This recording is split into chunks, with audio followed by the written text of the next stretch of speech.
Hello, everybody, and welcome back to Odin's Movie Blog. I am the critic who is a cynic. Hope you're doing well, and today we have a very special episode because it is indeed the Patreon stream. It is my chosen of Valhalla, and today my chosen include Laura. Ryan stole my fan fiction story. Laura, how are you doing today? Really good. Thanks for having me on. I appreciate it. Of course. Well, thank you so much for being so supportive of the channel and You're for being welcome. here as well, for taking time. And also joining me today is Mr. Outpost Dyer himself, Kyle. How's it going, Odin? Belote, right? Kyle Belote? Yes, Belote. Mm-hmm. Boom! All right. Kyle Belote. How's it going, man? It's going pretty good. I'm still waking up. I've got my coffee right here. I think I've got my Tylenol somewhere around here. But, yeah. Coffee and Tylenol. It is. I think my walker's just out of reach, though. So. And it's funny that you mentioned that because today is also a special day because it is Kyle's birthday. And Kyle wanted to share something with you guys as far as numbers are concerned. So, Kyle, what you guys say?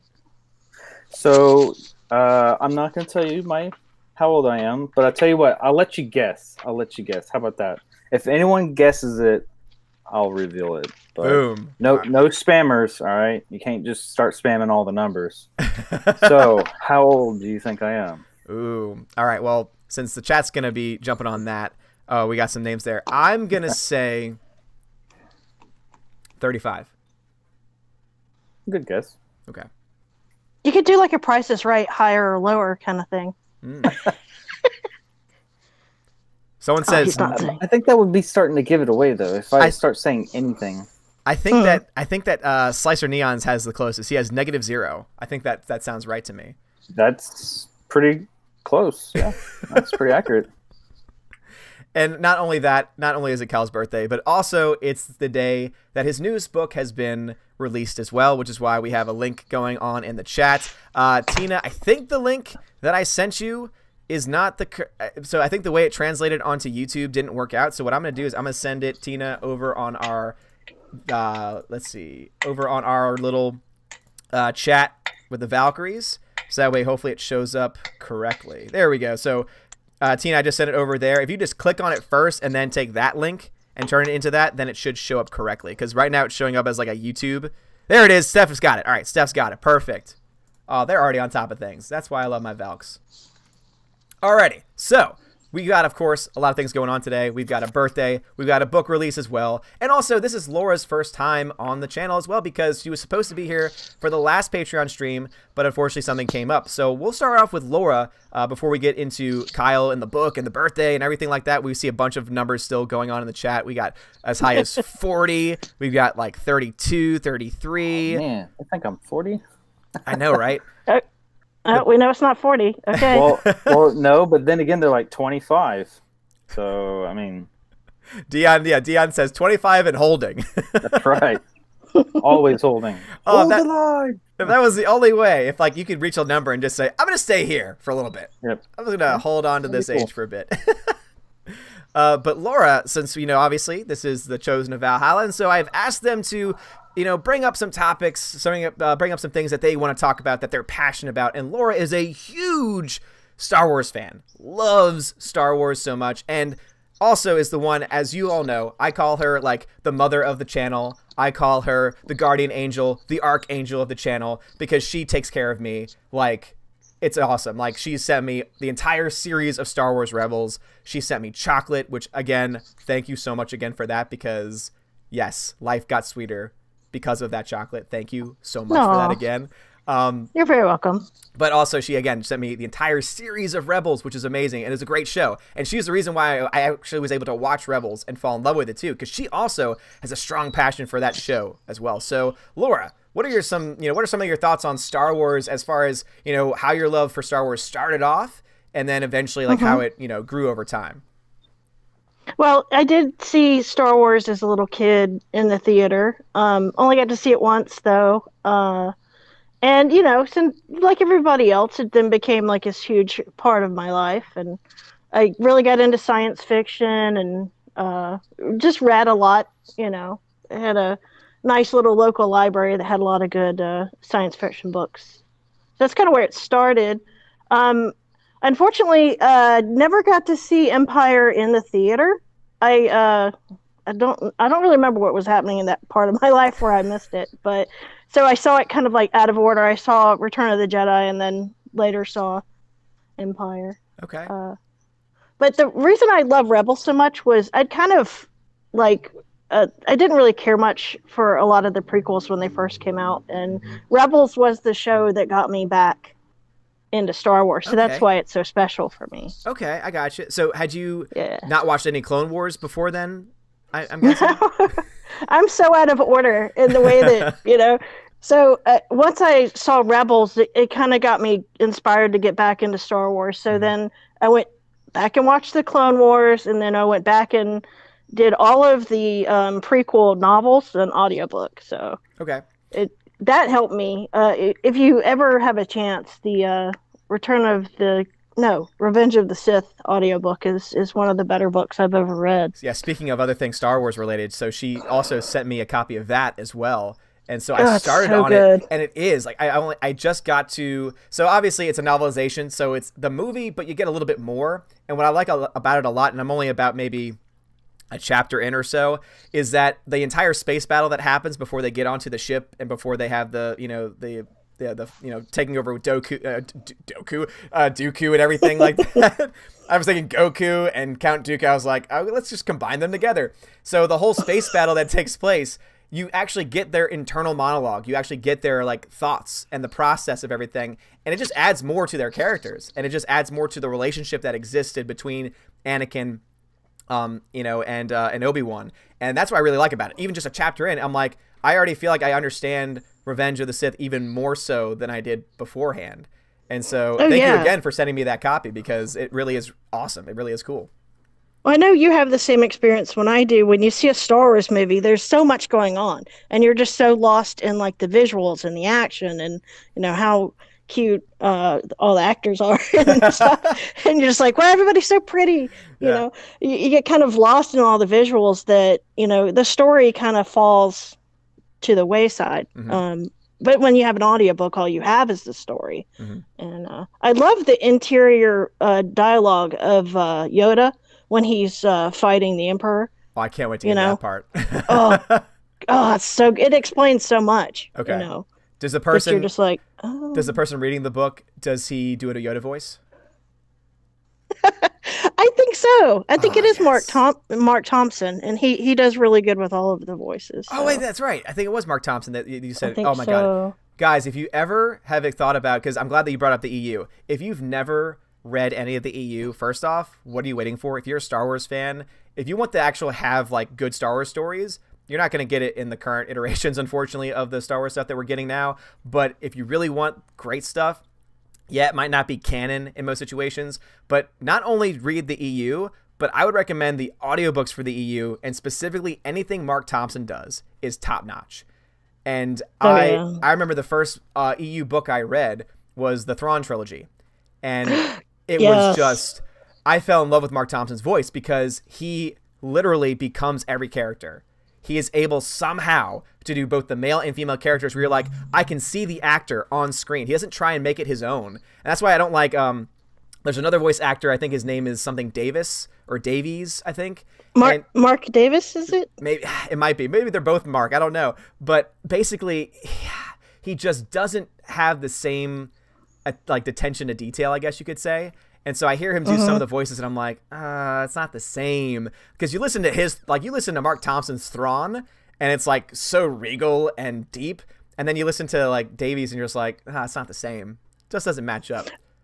Yeah, I fell in love with Thrawn in that series. It's like, I want to work for him. It's like, he's so badass. Excuse me. He's just, Yeah. You can say ass. Ass you can say on the channel, because, as I say before, it's in the scriptures, and so it's fine if you say ass. That's why I say ass hat. That's the worst thing that you usually hear me say is ass hat. So Thrawn is the most wasted character ever created in the Disney universe. It's like, I don't understand why Disney didn't. I mean, even if you have to change his story, significantly, it's like, find a way to get him in there, because he's just so fascinating. But Yeah, absolutely. And so so obviously you said that the prequels kind of turned you off from Star Wars. Rebels is what got you back. Has you, since, part of that was reading the EU, reading some of the books and novelizations of the movies, and, obviously Revenge of the Sith making you appreciate the movie a little bit more, was there a first, I guess, was there any other EU book that maybe you had read previously to all of that? Because I remember that you had said that you had read some of the novels even back during, when the first Star Wars films were coming out. Obviously there was that 20 years, that was like that 20-year period of no Star Wars except for the novels. So what was like the first one that you can remember? The Splinter in the Mind's Eye book. It was pretty much the only book that they had back then. Okay. Which I have to admit, it does kind of annoy me today when I hear people complaining about, some of the Star Wars stuff that came out. It's like, I had nothing.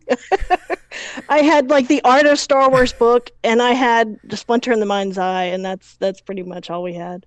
Yeah, because when did like the big boom really start? When all of a sudden all these books just started to come out? The 90s, yeah. The 90s? Okay. That makes sense. I don't remember exactly. So that means more people know more about that, than I do. Yeah. Kyle, do you have any knowledge of the EU or the books and when they came out and such? Yes. So, sorry, I muted my mic so I didn't interrupt or anything. Oh, no problem at all. So, absolutely. So she's absolutely right. Splinter of the Eyes, oh my God. I can't speak this morning. It's too early. All right. What time is it where you are? It's almost 8. That's right. Yeah. No, it's okay. I've been up since like 5. This is like, to me, I feel like I should change the name of this channel to Time Zones. They're a thing. The movie Asgard channel. Time Zone. Exactly. So yeah, that came out in 78, and then the Thrawn books came out in the 90s. I believe the first one came out in 91. I was pretty young when I read the first Thrawn book. Actually, I kind of read that out of order. I read the second book first. Really? My brother had it, and being my older brother, he's like, "Oh, you're not gonna like this. This is not like the movies. It's too sophisticated for you." But actually, that's what really intensified my love for Star Wars. So the Thrawn trilogy came out. I don't know what like came out next or whatever, but around the same, there was just an explosion of novels, and what they did. Yeah, I know, right? What they did with those novels is that, very much like the MCU, they were all tied in together. You could literally skip ahead 10 books and read something, and they might reference something all the way back at the beginning. So it was pretty cool. I mean, sometimes they had books where they went back in and filled in like a storyline, because in the Thrawn trilogy, Han and Leia are already married. Mm-hmm. But they went back in time and did the courtship of Princess Leia, and it took place a year before the Thrawn. So I've heard a lot of good things about that book. I need to pick that one up. That's the first time Luke kind of went uber Jedi. So yeah, I'm reading up on some of Splinter of the Mind's Eye, because this is the first time that I've actually heard of it, and it's interesting that that's like the first one. It came out in 1978. It was published March. The hardcover came out in March 1978, and it's a sequel, it says, to the original Star Wars film. That's interesting. Yes. I got so with that, sorry if I interrupted. No, I'm really bad about that. So what it was is that the studio wanted another story that they could quickly film and for dirt cheap should Star Wars fail, but make enough to where like it warranted like a sequel or whatever. But, and then once it became this huge blockbuster, that Splinter of the Eyes Mind was just kind of like Mind's Eye. It was just kind of forgotten. So because I'm looking at here, and of course, good old Disney, that good old story group has already taken care of it for us. So this is actually a part of the Legends. So this is not not a canonical story. So that is interesting, because based on what I'm reading from it, it sounds like. Yeah, I guess no. Yeah, because the second and third film kind of make this impossible to happen, I suppose. So that's interesting, though. I actually might want to read through. Oh, there's no audiobook. Oh well, I tried. That's surprising. I guess you can actually you can set up your reader to read your book to you, like the Amazon the Kindle book reader. Kindle, thank you. Because I have a Kindle Paperwhite, but it's like one of the. I think it's like the second edition, so there's no way to connect any headphones, like even by Bluetooth. But I know the newer ones have that capability, so I might have to look into that because that you know, that sounds like something that I would like to hear. I think that Mark Thompson should go in and do every single book. Anything that has to do with like the actual like original timeline, that it has any like original characters, he should do them because he does a perfect Han Solo, a perfect everything. Like his range is insane. And the fact that he gave a voice to a new character in Thrawn is just, wow, beautiful, wonderful. But this is interesting. I like how they actually go into the kyber crystals too, which is something they never went into in the actual movies. So that's interesting. Well, I don't think they were actually called kyber crystals until Disney. There might have been like I think Splinter of the Mind's Eye actually called them kyber crystals. Yeah, but I never remember George Lucas coming out and saying these crystals that are in the lightsaber are called kyber crystals. He never did that. Yeah, because that's what I'm seeing here is that they're called that in this book, and how that never happened in the movies. So it's interesting just to me how, you know, all these things happen in this way. I mean, it's you know, Star Wars is a fascinating universe because it's so broad. Like, as I said before, you know, you have these, you know, this first novel that came out in the 1970s, the big boom happening around the 1990s. And of course, everything's been now labeled as legends and only certain things have been brought back in. But it's such a wide, I mean, it's a galaxy. It's a galaxy far, far away. And it's so great to have, and I really do give kudos to George Lucas, where he essentially said, go to town, guys. Have fun with it. Have fun with these stories. Tell your own stories in this way. And just let them do it. Now with Disney, it's like everything is so, no, it has to be within this set of restrictions, which is good, I guess, if you're talking about canon and things like that. But it also kind of limits who can tell the stories too, in a lot of ways. I wish they would go back and let authors keep writing in the EU, or sorry, in the Legends, because it used to be called EU. In the Legends, and I don't think they're going to do that ever because I think it would outsell anything that Disney produces. Oh, for sure. Abso-freaking-lutely. And, you know, with that, you know, still as the topic, so, you know, Laura obviously, you know, mentioned that, you know, Rebels is a show that she's passionate about because it, you know, rekindled that love of Star Wars for her and just, you know, showed her, it basically brought her back in to be able to experience things like Clone Wars, which is another excellent, excellent show. And, of course, the books and everything like that, you know, discovering Timothy Zahn, who I would say arguably is the best Star Wars writer to date. There's no question. I mean, there's no question.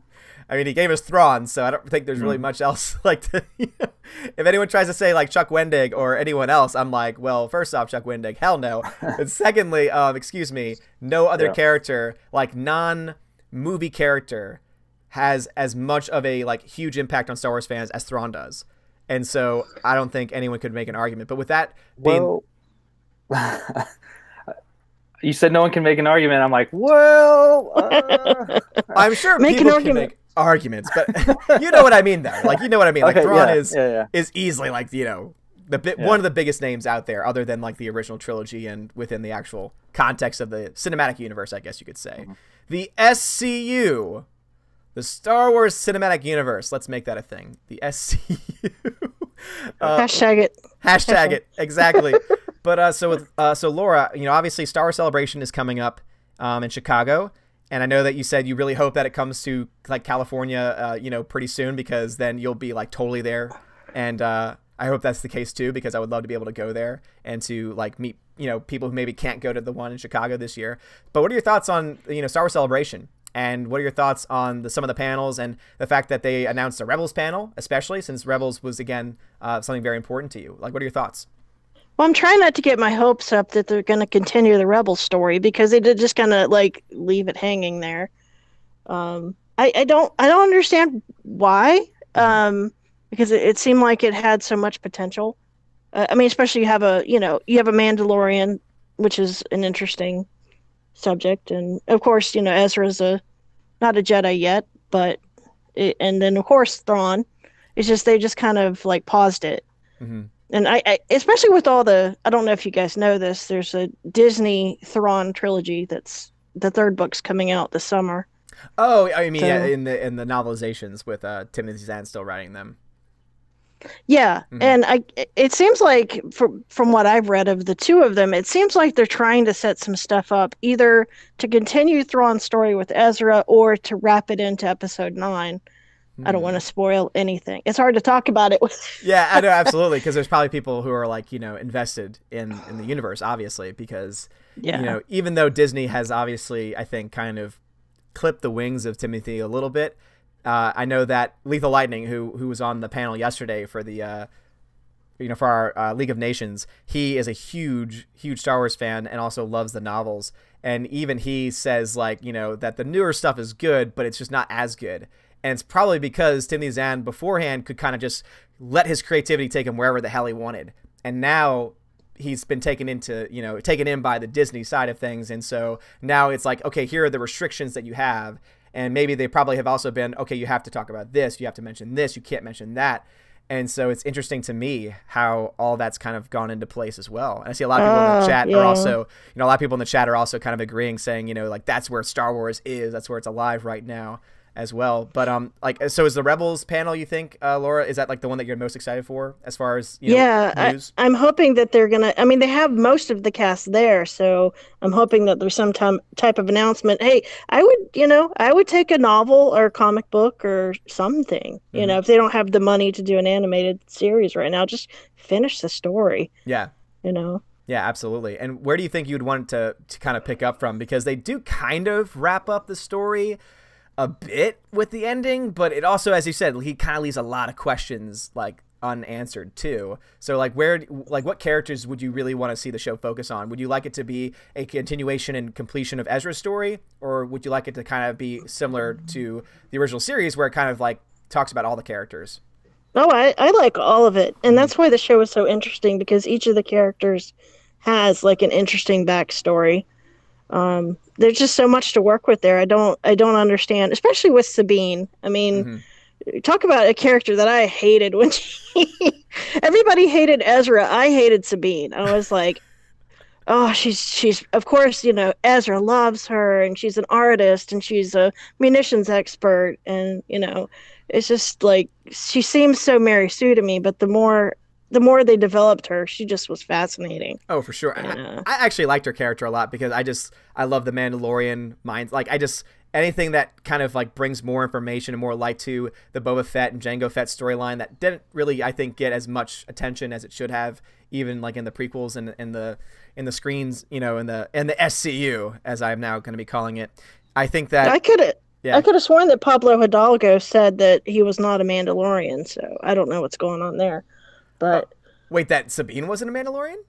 No, that Boba Fett was not a Mandalorian, but he tweets out weird things, so who knows? Yeah, and it's like, I'd love to talk to him, but of course he blocks everybody that that he can. I'd be interested to ask him, saying, okay, so then why is the entire Mandalorian armor based off of the Boba Jango armor? Don't try to figure it out, man. Just go with it. It's just try to smile and enjoy. But yeah, that's what I'm hoping. It's like with nobody saw the Clone Wars thing coming, and I still remember like sitting at my office crying because I was watching it. I think I was watching Jeremy's channel as the trailer was going. I was just like, this is not happening. Oh my god, I'm so excited. My coworker's just like, what's wrong? I'm just like, I'm so happy right now. It's just.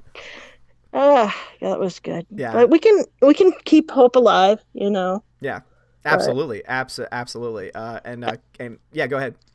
I don't think we're gonna see. I was hoping that we would see either Ezra or Thrawn or Ahsoka in the 9th movie, but I just don't see it happening.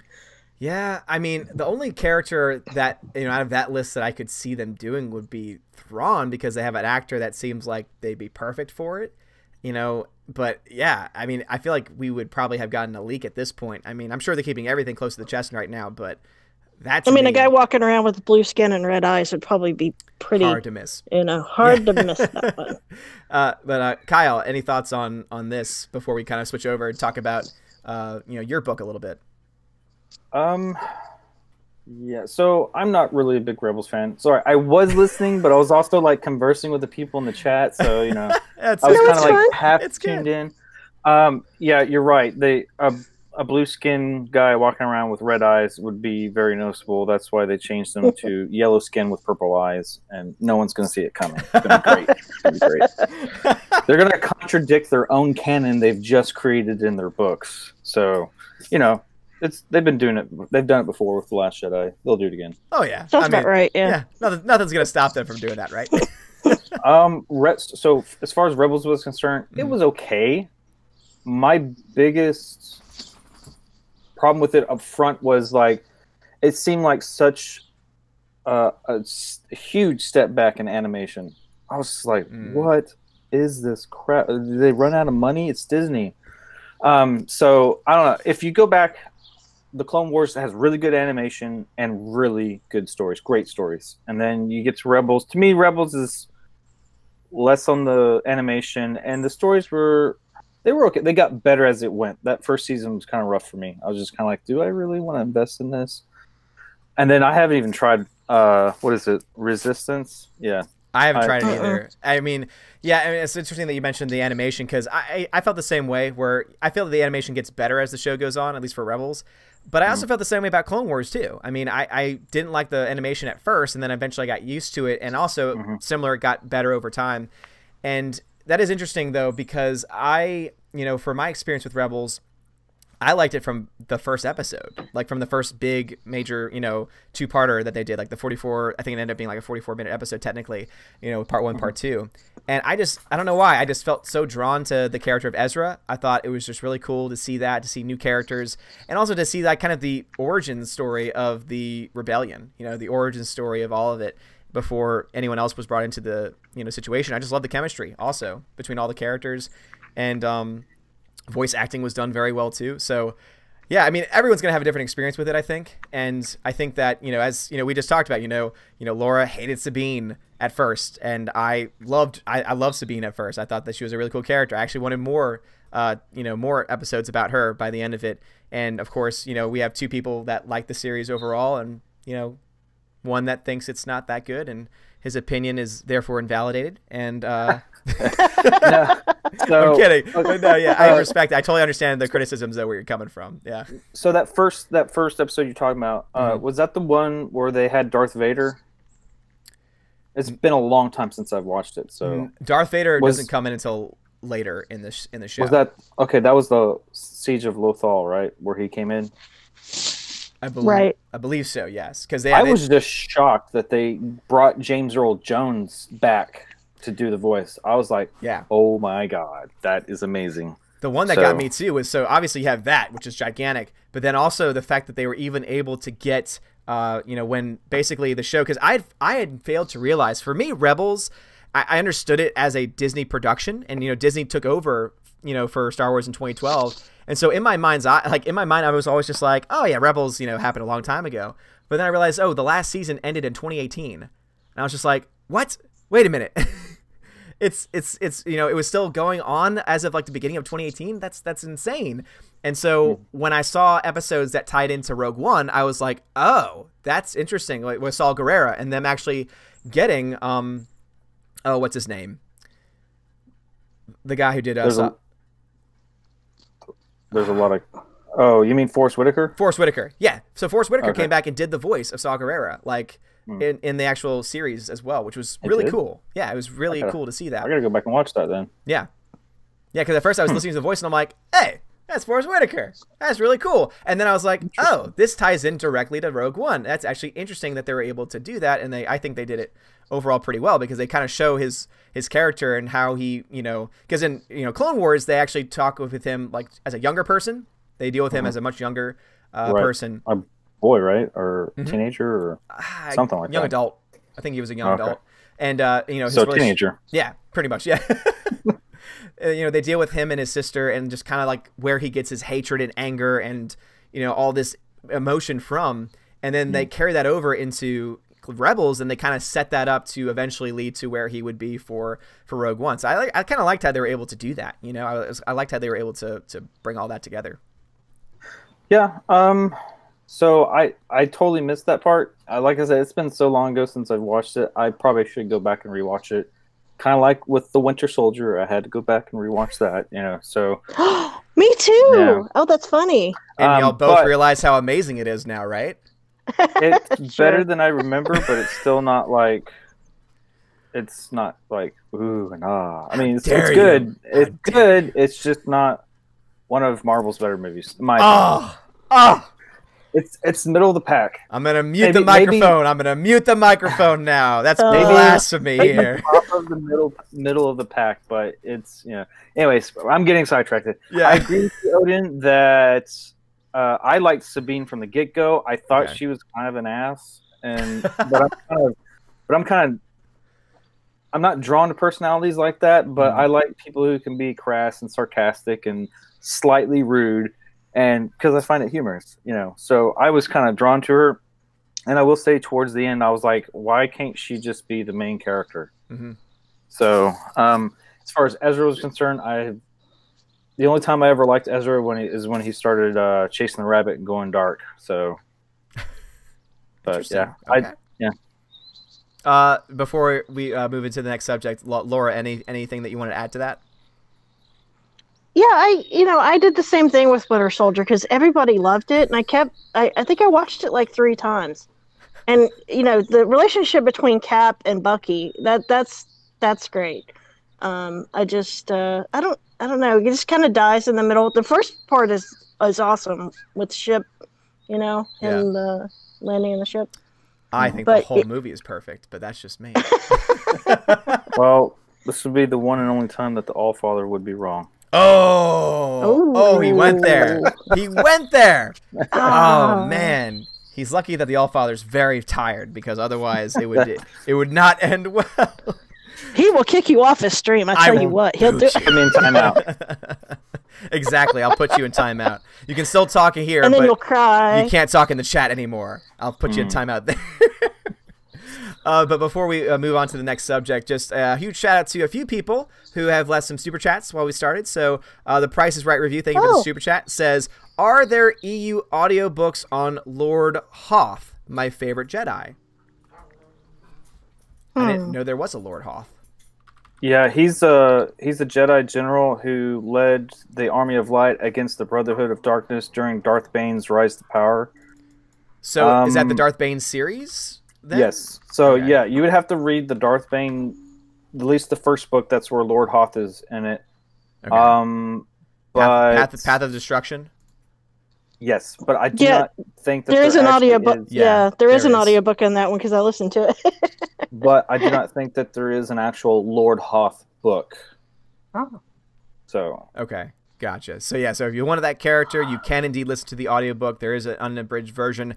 However, it is indeed read by Jonathan Davis. That was the name I was looking for. Who, again, he's not bad, but when it comes to the newer stuff, when it comes to like original characters, he just doesn't have the same, personality that Mark Thompson does. But I'm sure he does a fine job with the older stuff. The I guess this would be Old Republic or even pre-Old Republic. So yes, there are audiobooks available for that you can get. Let's see. Teresa Martin, thank you very much for the super chat. Says it was 1991. Waiting for each entry in the Thrawn trilogy was as exciting as waiting for the new movies. Awesome, Teresa Martin. Thank you for that. So it looks like that big boom started in the early 90s, 1991, and obviously Thrawn trilogy was a big part of that. So awesome. Thank you for that super chat, Teresa. And the Price is Right review with another super chat says, Disney can shove it.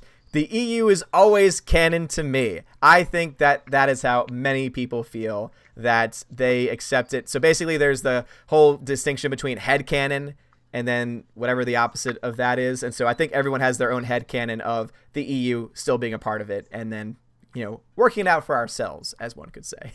Oh, I agree. I think the majority of the fans, like the genuine fans that have been around forever, I think they feel that way.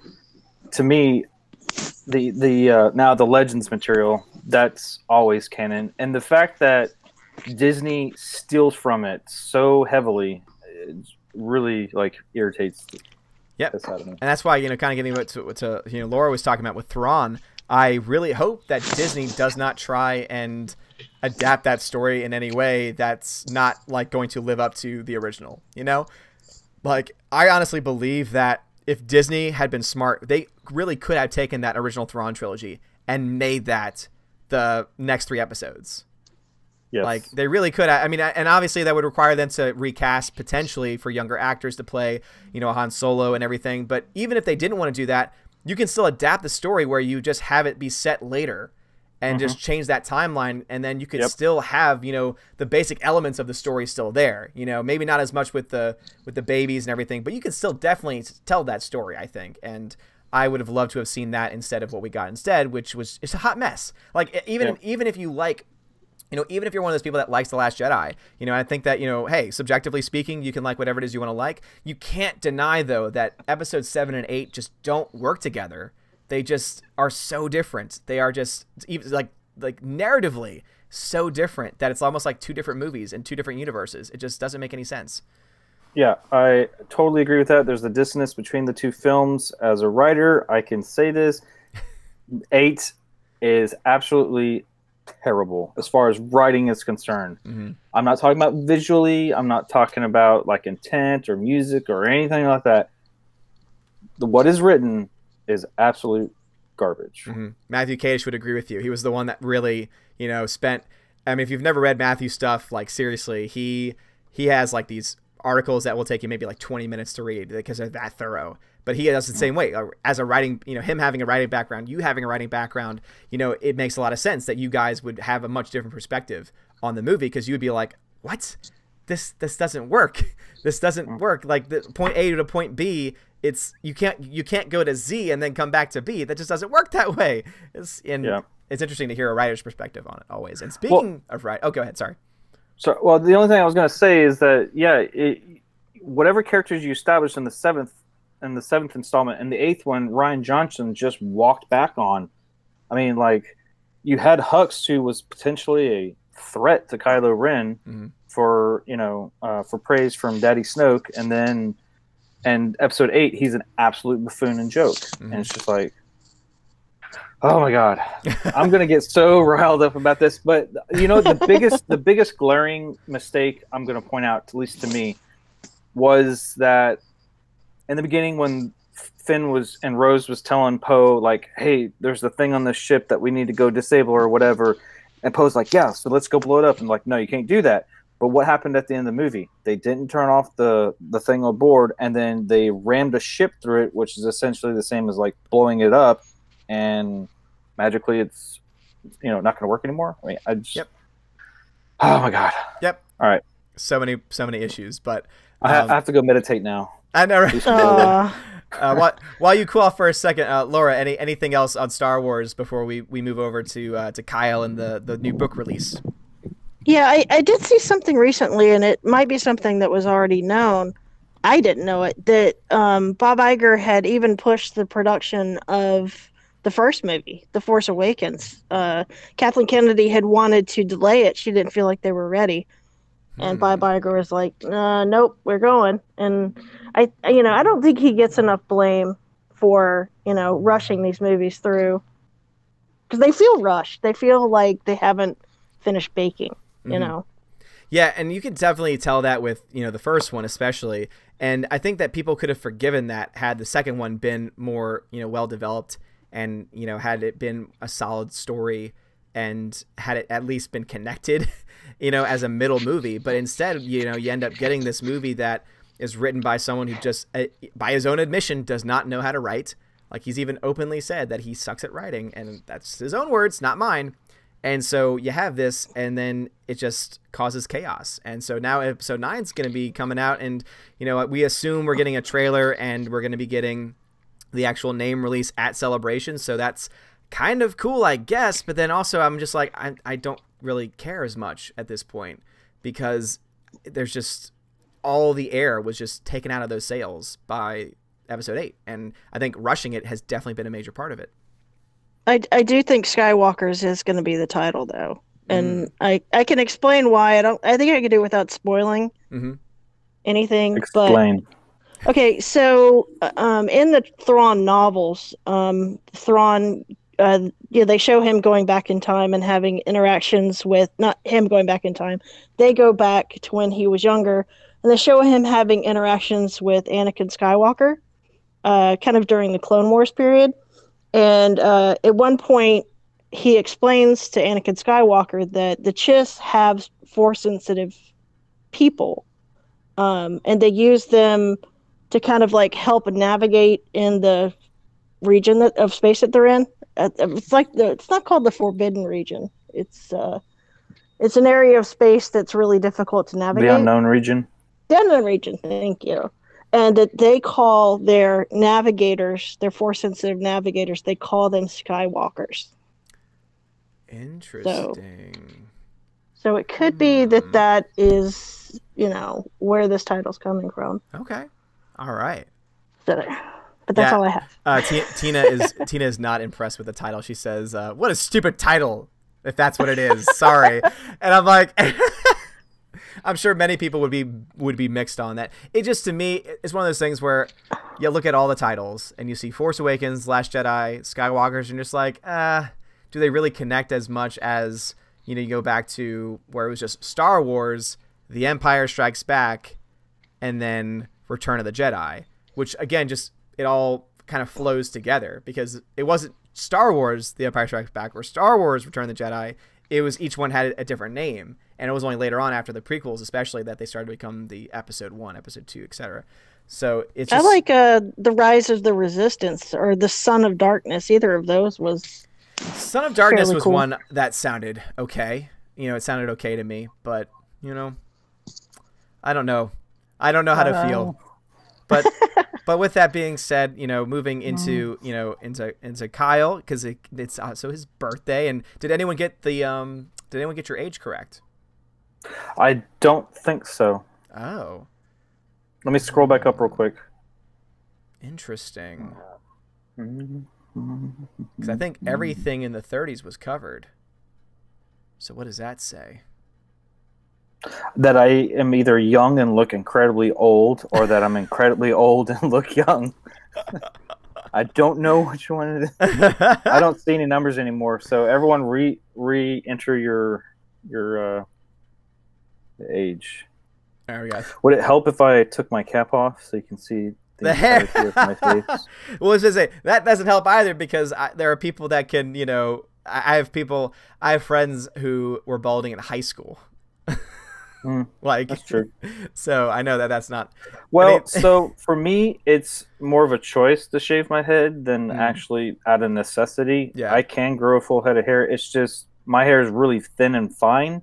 So, and then I started losing some in certain areas, and I was like, I'm not going to be one of those guys that's going to comb it over and hide from the truth and lie to myself and everybody. So I was just like, and it's been like that for like 5 years. Yeah, I do participate in No Shave November. Okay. So, that's good. Stephanie B says Forever 21. Stephanie B also said 95. She also said like 30 or... She's all over the place 25? Right now. No. It's insane. But, as people Damn, Senate. Yeah, Senate I know, right? says I'm 55. Oh, my God. Lord. I feel 55 sometimes, but yeah. I like how he says 45 or 55. It's got to be I know. one of the two. One or the other. But, with, obviously today being your birthday, again, happy birthday. Awesome. Thank you. It's also the release day of your new book. So tell us a little bit about the book, and just sell us your book. Make us want to buy it and read it. How deep of a conversation you want to have about it? Because, I can talk about my books forever. I guess as an introduction to what the book is and what it's about, and kind of the mindset behind your process, I guess would be a good place to start. Title, of course, would be a great thing too. Method to the Madness. Okay. Yeah. So the title is The Demon's Fates, and for some people are going to read that and be like, "What in the crap?" And then they see a spaceship too. They're like, "Oh, great! They're going to have an exorcism in space." But that's not the case. The ship's name is actually called the Demon.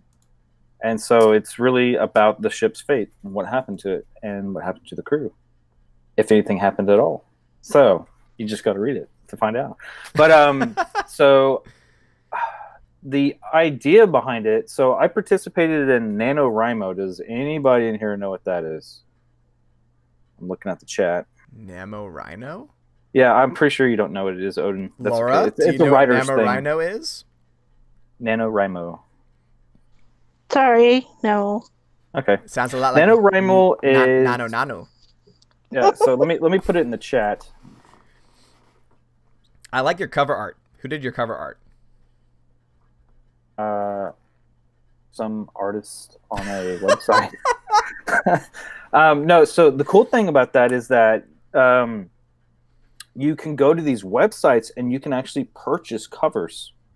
So you can scroll through, like you can type in spaceship, and then that's what I did. I typed in spaceship, and I browsed through like probably hundreds, if not thousands, and I started selecting the ones that really stood out to me. And then I took those 5 or 6, and then I sent them off to friends, and I said, hey, which one's really catching your eye? And everyone's first choice was the cover that I have on the book. So I was like, okay, there's got to be something special about this cover. Let's go with it. So, where was I before that, though? NaNoWriMo. So, Yeah. NaNoWriMo is a month-long it's a month-long madness fest in which you try to write a whole entire novel in 1 month. 30 days or 31 days. What is it? No, January, February, March, April. I don't know. Whatever. It's 30 days. Oh, damn. So you have to write, I think it's about, they want you to write 50,000 words in 30 days. So I think that equates to like 1,300 or 1,500 words a day. So if there are any writers in here who are ever thinking about participating in NaNoWriMo, don't, because it will run writing for you. NaNoWriMo is all about the word count and not about the process of the story or developing characters or anything like that. It's just the word count. The word count is all that matters. If you make the word count, then you get this cool prize, and then you get this pen, and you can get this for half off. And it was garbage. It was hot garbage. I don't know. It's kind of feels like what Disney's doing with Star Wars right now. They're kind of rushing to get these movies done, and like this 2-year window. You know, whereas Lucas did like this 3-year where he had that time, but I digress. Anyways. Yeah, and someone asked a good question. How do you prove, Sticky V says, how do you prove you started writing in that month? How do I prove it, or like, how do like people in general, like how do they prove that they didn't start writing it beforehand? Okay, so you can't really prove that. It's more of a honesty type policy. But at the end, what you do is you submit your word count in your document. Like you actually submit your document to them, and then their program runs through and does a word count. And if you pass, then they check you off on a list, and then you're able to get all this other stuff for like half price or whatever. Mm-hmm. So it's a big thing in the writing community. I've participated once. I will never participate again. It really did ruin writing for me. And well, anyways, so long story. Let's come back to the Demon's Fate. What I was writing during that was the beginnings of the Demon's Fate, and the word count, the pulse pounding pace that you got to set writing to make that 50,000 word deadline, which is not even a full novel, anyways. You know, actually helped with my pacing of the story. So I got my 50,000, and then I said, I'm done. I'm just going to set that over there and let it collect digital dust, and I'm never going to touch it again. So 6 months goes by, and my writer's group goes, hey, whatever happened to that sci-fi you were writing? And then someone's like, I didn't know you write sci-fi. It's like, well, I kind of write sci-fi. I mainly write fantasy. So they said, send us a couple of chapters or whatever. So I sent in a couple of chapters, and they all came back and like, you have got to finish this. This is really good. So I was like, okay. So I wrote the back half, rewrote the entire thing again, sent it off to my editor, and here you go. Very cool. That's awesome, man. And I'm so happy for you. Thank you. And also, I know that was like a really long, roundabout way of talking about it. But that's kind of how my plotting goes too at times. I'm just like, let's go over here. And Super Anime Gamer asked a good question. He says, is this book related to your previous works, or is it something brand new? Ooh, very good question. So it is something brand new and yet related. It is both. Oh. So I'm not going to tell you how. Oh. There is a link. In fact, everything that I write, there is a link to my main series. So it's up to the reader to find it. Oh, so there's a universe here being built. Yes. Well, that's fun. Yeah. It's so I got the idea from an old coworker. Actually, you'll be surprised at how many people make it into novels in either a good way or a bad way. But anyways, that's besides the point. So he said, I was writing something. He's like, oh, you know what you should do? And I was like, great. Here's another non-writer trying to give a writer advice on what they should do. And then he goes, Stephen King makes all of his books like linked to the Dark Tower. You should do that. I was like, Mother of God, that is a brilliant idea. So from then on, that, you know, from a non-writer, that is the first time I ever got some really good advice. So that's what I decided to do. I was like, yeah, that's a really good idea. Now the trouble is just trying to figure out how I'm going to do it. So. Well, it sounds like what you said so far is that everything is connected. So sounds like you're doing it. So far. So right. I want to do a short story like set on Earth. And I'm like, how am I going to do that when this is a different planet on the other side of the galaxy? But, you know, we'll figure it out a way. I'll figure it out a way. It's very cool. And I'll just go ahead and read the synopsis according to Amazon and see if I can get a question from this. It says, so this is about the Demon's Fate. It says, a crew wakes up to find an alien artifact on their spaceship. They don't remember how it got there or what happened to their missing member. Piecing together the mystery leads to a moral dilemma that might tear them apart. Will they risk life and safety for someone they don't remember, or will the trappings of comfort keep them on their course home? Interesting. So, aliens. Do they exist? Are you asking me for the book or my own personal view on that? Yes and. yes and? For the book. Okay, for the book. Yeah, so aliens exist. They have met a few aliens along the way, but that section of the universe or sorry, the galaxy, they have relatively left they're just in their infancy of space exploration. It's kind of like the Federation was back in Kirk's time. Like, we know that there's people out there, we've seen them, but we're like frenemies, but you know, whatever. But anyways, yeah, so there are aliens. I do plan to write a book on the other side of the galaxy,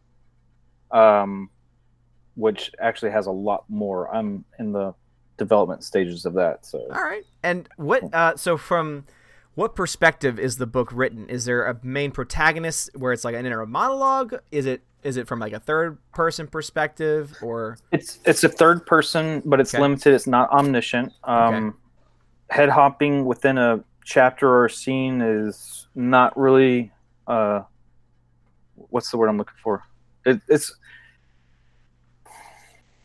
I'm drawing a blank on this one word. I'm sure like in 10 minutes I'll be like, oh, it's this word. And then you guys were like staring at me like I'm crazy. But most people don't do third person omniscient anymore. It's too confusing for most people, and it's really weird. Like Dune, I think the movie Dune did third person omniscient. Have you guys seen the movie Dune? The original? Yeah. Yeah. It's puppies. These are my puppies. Sorry to interrupt. No, that's fine.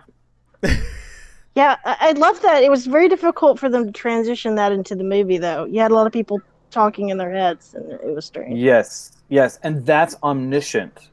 So, and so, like when someone's going to betray someone, you know, they walk into the room and they think, oh my God, I hope he doesn't sense that I'm betraying this person. And then the other characters all of a sudden like, I wonder who's betraying me. We must find them.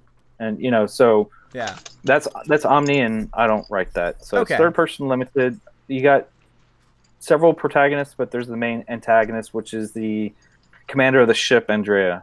So, all right. And one other thing I wanted to ask, because obviously, you know, I have a couple copies of the last work that you did as well, and thank you again for sending me those copies. And my question is, have you ever thought about, and is there any plan to try and adapt them into an audiobook format or anything like that? Yes and no. So I'm not in any hurry to do that. I would, if I could, that'd be great. Kindle does have a way that you can do that. I haven't really looked into it much. I don't know if I have to pay for it, or if they just take a really big chunk of the Audible sales or anything like sorry.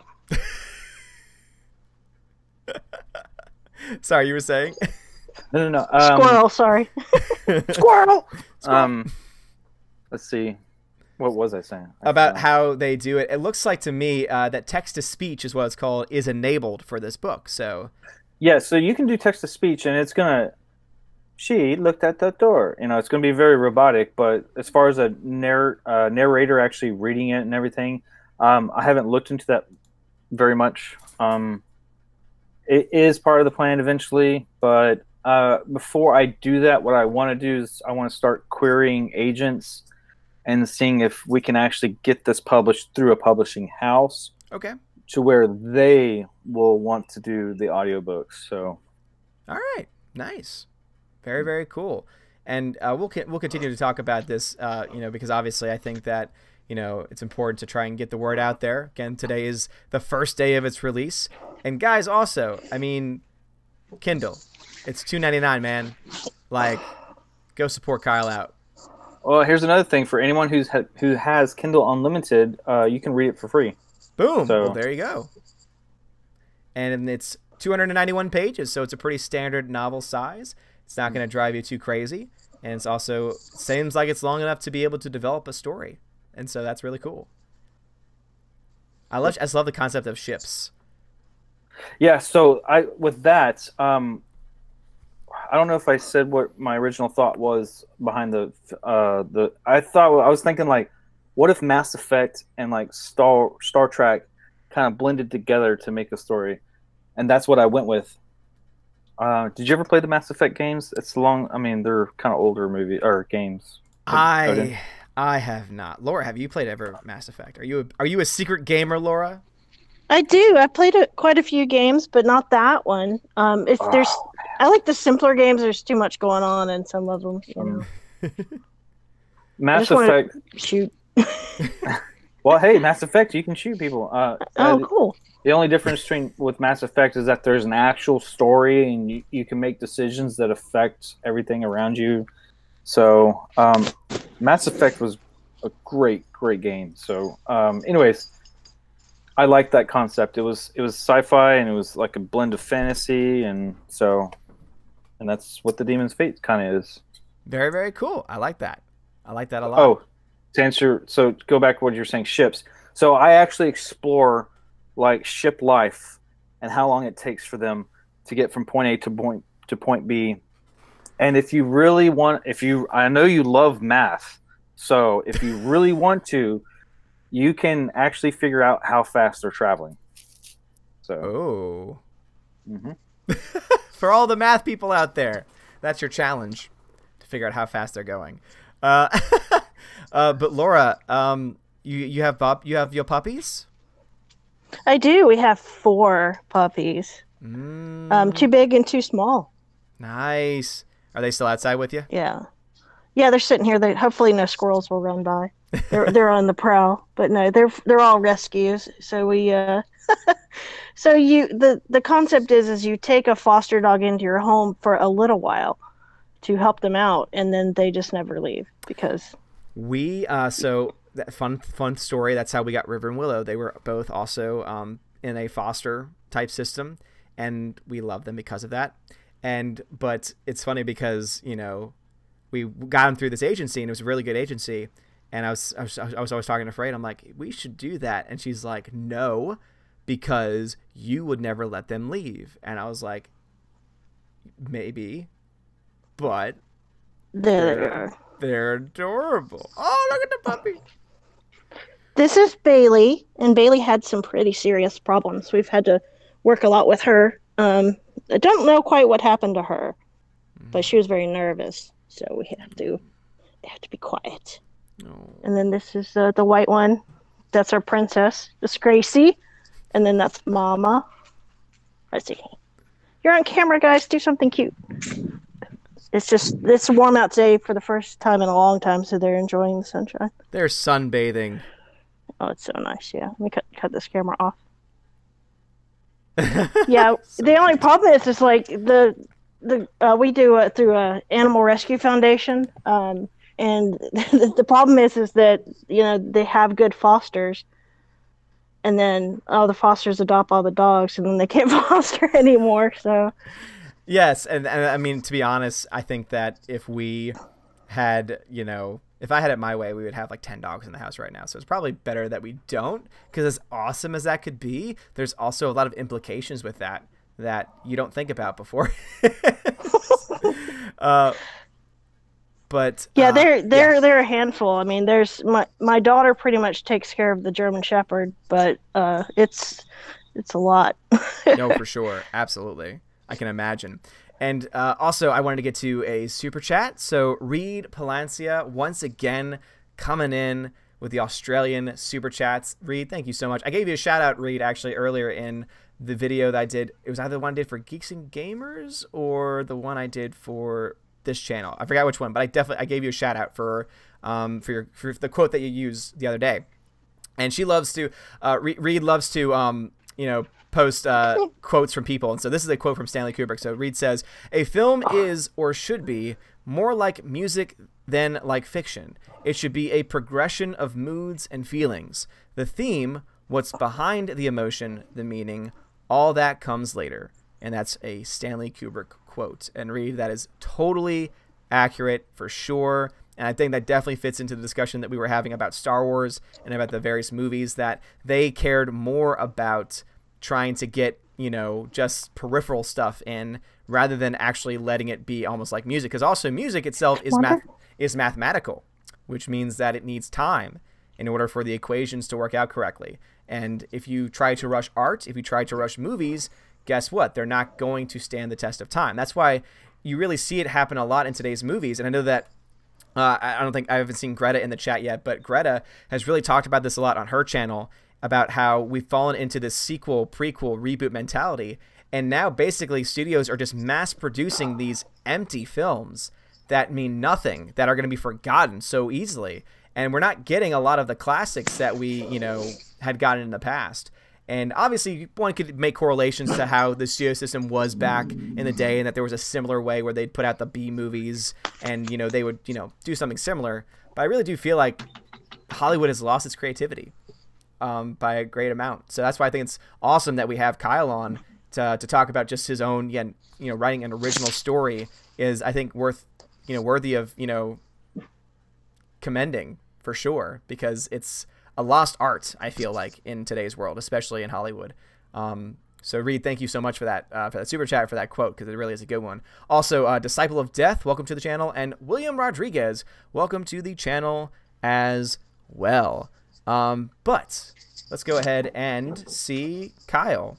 Anything that you want to say? Anything else that you want to say about the book, about the writing process for you in general, or anything that you want to the people, the beautiful people of Asgard, to know about this or maybe some other works of yours? Well, okay, everyone, get a refill, pop some popcorn. We're gonna be here for a while. So I have two methods when it comes to writing. Well, several methods, but the main thing is, like, I write for myself, but when I edit for my reader. Meaning that I'm not going to go here and chase trends. I'm not going to go write about glittering vampires because that's what's in right now. You know, if anything, I would write about, I don't know, glittering demons or something. I don't know, just, you know, whatever the case may be. I would never write about that, by the way. So just rest assured. But anyways, so, and then I have this other, like, folder off to the side, and I learned this from an actual author. It's cool things. And it's like, man, that would be so cool to put in to my book, but I'm not going to cram it in there. So I just kind of file that away for later. And if I happen to make a story that I can incorporate that really cool thing, then I do.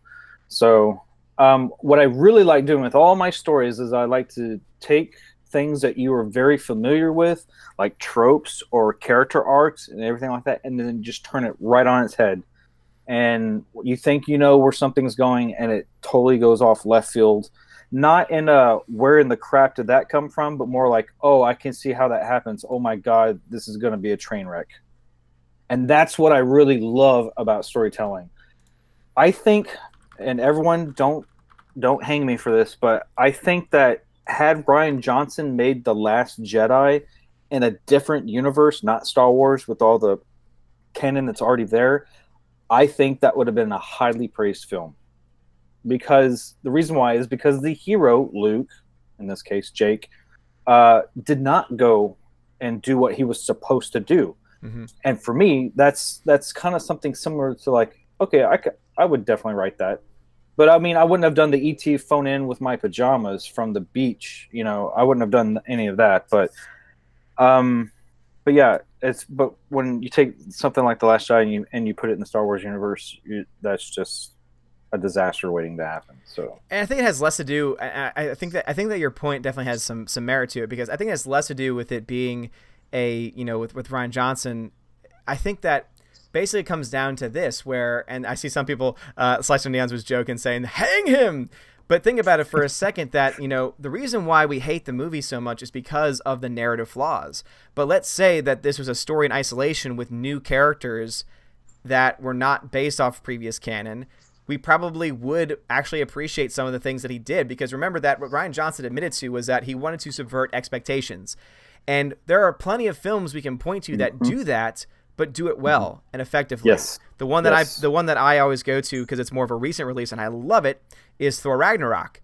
That subverts a lot of expectations early on, because you have a speech between Thor and Skeleton. The giant fire dude.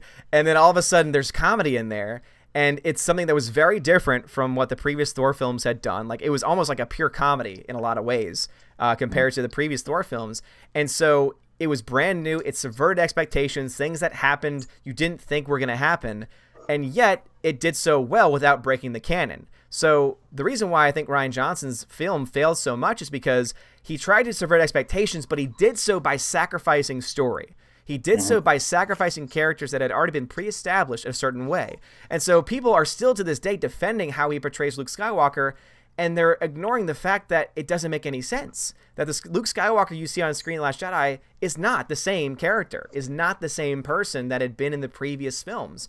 And so, I think that, and again, that's the reason why people have so many problems with it, is because they took something, they took characters that everyone loved, that were invested in, and tried to subvert expectations and let that be his driving, motivating factor, which in and of itself can be effective, but not when you sacrifice story, not when you sacrifice anything else. And I think that is a very good point. Yeah, no, The Last Jedi is not a subversion. It's a perversion of everything that came before it.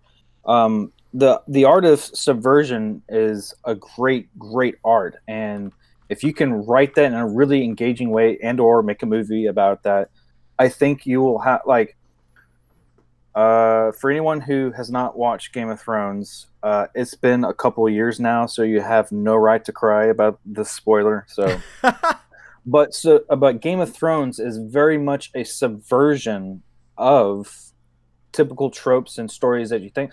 They killed the main character in book 1, and you're just like, what in the crap was that? So, and I think that's part of what makes Game of Thrones really good. I mean, obviously it's great writing, great acting, and all that jazz too, but I think the story of itself is phenomenal. So no, I think that's definitely a good point. Laura, any thoughts about the subversion expectations versus, I think that Kyle is right. I think that with Last Jedi it's definitely more of a perversion than a subversion. Yeah, The Last Jedi didn't hurt me quite as bad as a lot of people, because after the first movie, I just kind of accepted that this is kind of like, this is not my Star Wars. This is kind of like an alternate, like what they did with Star Trek, where, okay, this is obviously a new vision, because there was in The Force Awakens, there were no Jedi and Sith. It didn't feel like, I loved the movie, but it just kind of seemed like an alternate universe for me. So when The Last Jedi happened, I was just like, okay, this is it. It doesn't make any sense, obviously. And it just was such a bummer. It was such a downer. Where The Force Awakens was, you got to see X-Wings again and TIE fighters, and it was so upbeat and happy. The Last Jedi, it just felt so hokey. It was like, somebody who's trying too hard. Yeah, it just absolutely. it just I don't know. I was just Sounds like like they not. were spoofing themselves.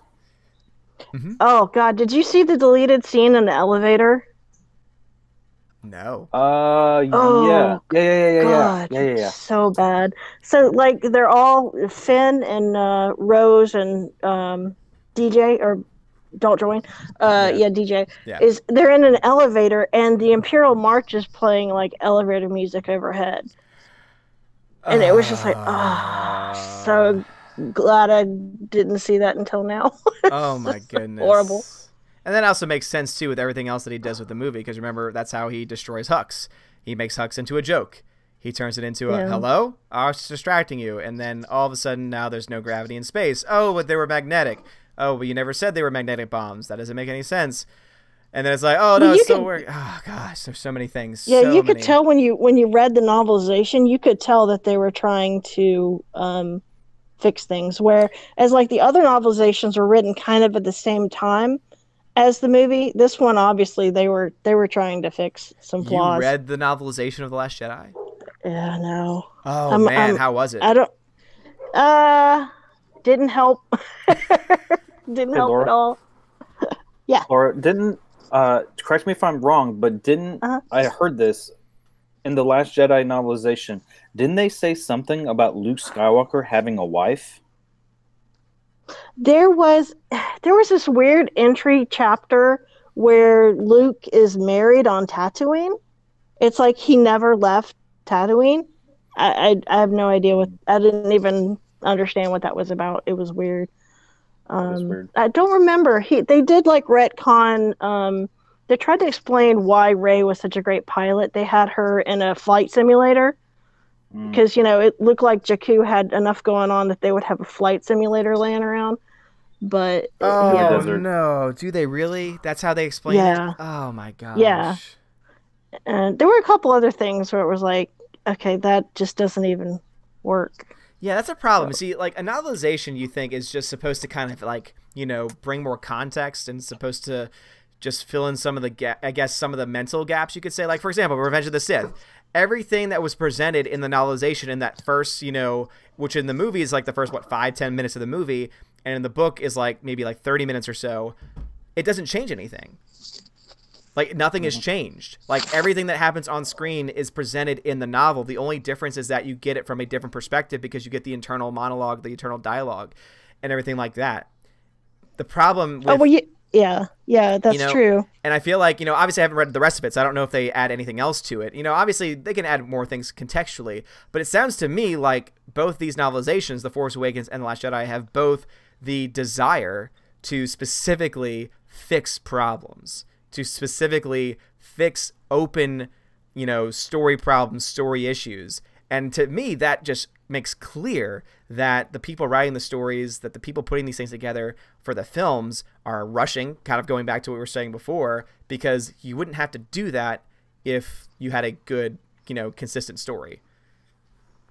I'll have to tell you sometime about meeting Matt Martin of the Story Group. Mm.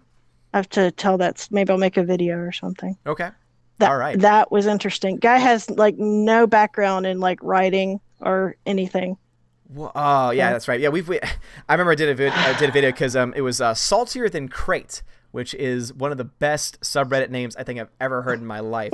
For those that don't know, Crate is that salt planet in the Last Jedi, the one that is pretty much supposed to be like a winter planet, but instead of it being snow, it's salt. And oh yeah, but anyway, so it says Saltier Than Crate is the name of the subreddit, and they're the ones that had first posted all of the profiles of everyone in the story group, and it broke down how almost none of them had any writing experience prior to being a part of it. And it was fascinating to see that and to be like, I'm quite sure that Kyle probably has more writing experience than the entire story group put together. Well, thank you very, very much. I appreciate that. I think there's only one, right? I think there's only one guy. Is it Pablo Hidalgo? Because doesn't he have a writing? Maybe not. No, I don't know.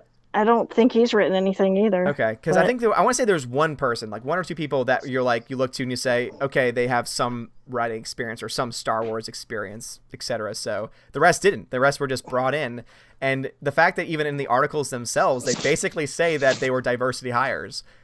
like that, the first thing that they did was hire female people to come in. And it was just like, okay, so you admit to the fact that you're hiring people because of their gender? Okay, that sounds like it's off to a good start. And then you look at all the other people and you're like, okay, none of them have experience. Okay, this makes sense, right? Well, I would like to clarify, I did not spend any money on these audiobooks. They're all from the library, so no supporting of Disney Star Wars as much as possible. And I know everyone was just like, oh, I bet she works for Disney. I bet Laura is a Disney shill in disguise. Oh. I'm not doing very well if I'm a Disney shill. So. That reminds me, the library is indeed an amazing thing. And go support your own local library, because you get access to not only books, but also audiobooks, because many of them are connected to, what do they call, like not OneDrive. Overdrive, that's the one. So like Overdrive and a couple other places too, you get access to, and there's audiobooks that you can, take out, you can listen to for free. There are also, of course, in many places you can get DVDs as well. You can actually, take out DVDs for movies, and also get online access to digital copies too. So go support your local libraries, everybody. The kid's a librarian, so she hooked me up. Oh, I nice. had no idea. I was like, what? Yeah. Free audiobooks? Yeah, people don't realize that, because, everyone thinks of the library and they're like, oh, it's a library. But no, everything is so crazy now where basically you just need to prove that you live where you do, and you can get a card, and with that you can, have access to a crap ton of stuff. It's absolutely insane how much stuff you can get for free. And I'm sure my daughter would appreciate the library ad. Yeah, so. I know, right? Always support the local libraries, because they don't get nearly as much love and attention, because it's very empty whenever we go. I haven't been in a long time, because actually when I found that out, I was getting DVDs left and right. I was just like, I need to watch this, I want to watch this, I want to watch this. But now, of course, now there's so much access to most things online these days through certain means. But support your local libraries. Do it the right way. And that way you don't have to ever pay for Disney stuff ever again, because you can just get it for free from your library.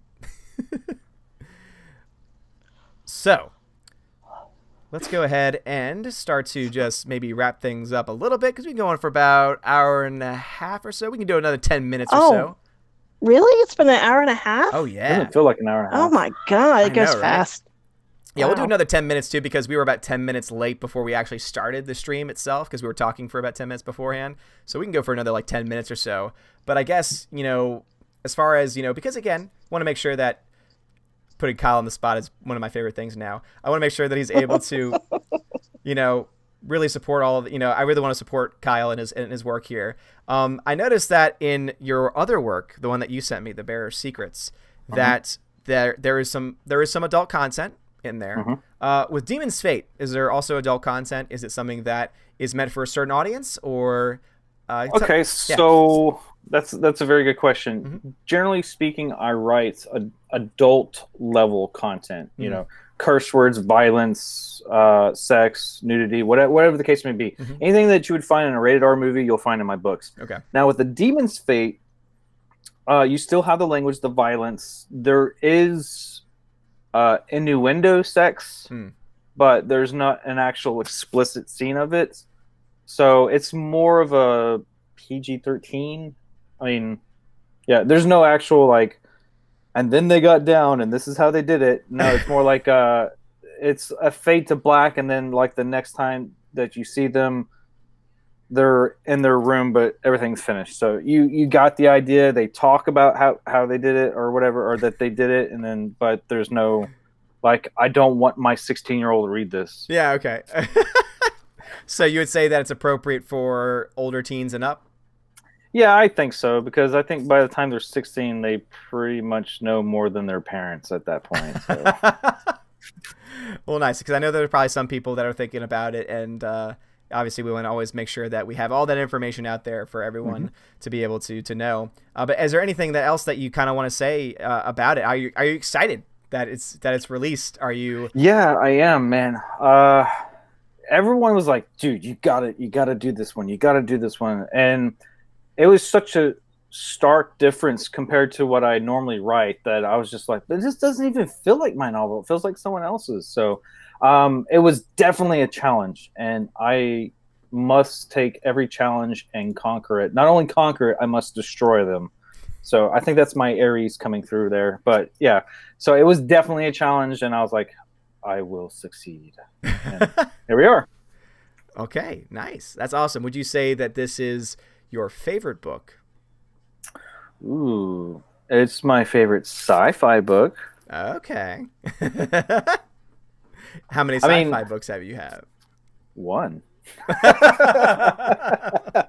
So, I mean, if we're talking about things for me, yes, it's my favorite. But if we're talking about other things out there, I do read some sci-fi. I'm not like a huge sci-fi fan, not like I used to be. I used to think Star Wars was sci-fi, but no, it's fantasy. So I've been reading Star Wars since the early 90s. So, okay.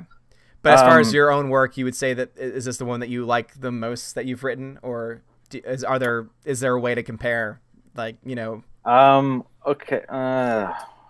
Well, comparing sci-fi to my fantasy stuff, it's like apples and oranges, man. Okay. You can't really compare it. The only thing you can compare is the font in which I use to spell my name.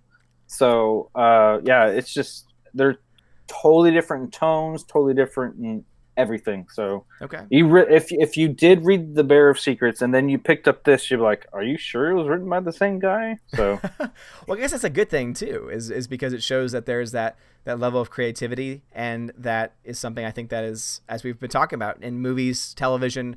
Someone had mentioned, I forgot who it was, but someone mentioned that it's society itself that has kind of lost its sense of creativity, and not just not just Hollywood. If it's still up in the chat, I'll give them a shout out, because I think it is a very important point, and it's one that I think that is something that's really cool. Yeah, it's Will Gentry who said society has lost its creativity, not just Hollywood, and I think that's a very true point. So it's interesting that you're able to do that you're able to take a story and write it from a certain perspective, but then you're able to write a different story, and you're the same person, but you're able to tell it through a different voice, a different lens. That's really cool.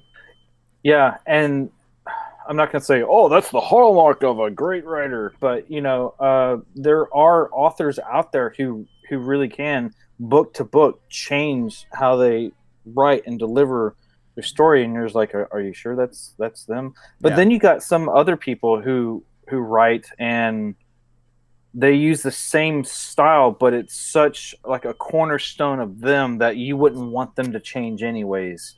Yeah. So I've read George Martin's Game of Thrones, and I've read some other stuff of his. And like I read he has a new TV series coming out called Night Flyers, and I sort of beeping. That is me. There's no fire. Okay. Don't worry. Okay. My wife must be cooking or baking, and sometimes she sounds like a things. Big truck that's like backing up. Yeah. So if let me see, I might have to mute my. No, you're fine. I was just curious. I barely heard it, so I'm kind of deaf anyways. So. But yeah, he's coming out with a new TV show called Night Flyers, and it's a sci-fi. And I read that. It's a short story. I read it. I don't know how they're going to turn it into a series, but whatever. Yeah. And it was totally, totally different than his Game of Thrones voice. And I was just like, I don't like this. And I felt really bad for saying that, because Martin is such a great writer. Maybe I just went in with my expectations set at Game of Thrones, because that's what I first read of him. And I was, but we'll see. I don't know. Maybe I just need to read it again. So, then again, it was written a really long time ago by him. I think it was this late 70s or early 80s when he wrote it, if I'm not mistaken. I could be mistaken, but okay. So maybe he just hadn't found his voice at that time. I don't know. Yeah.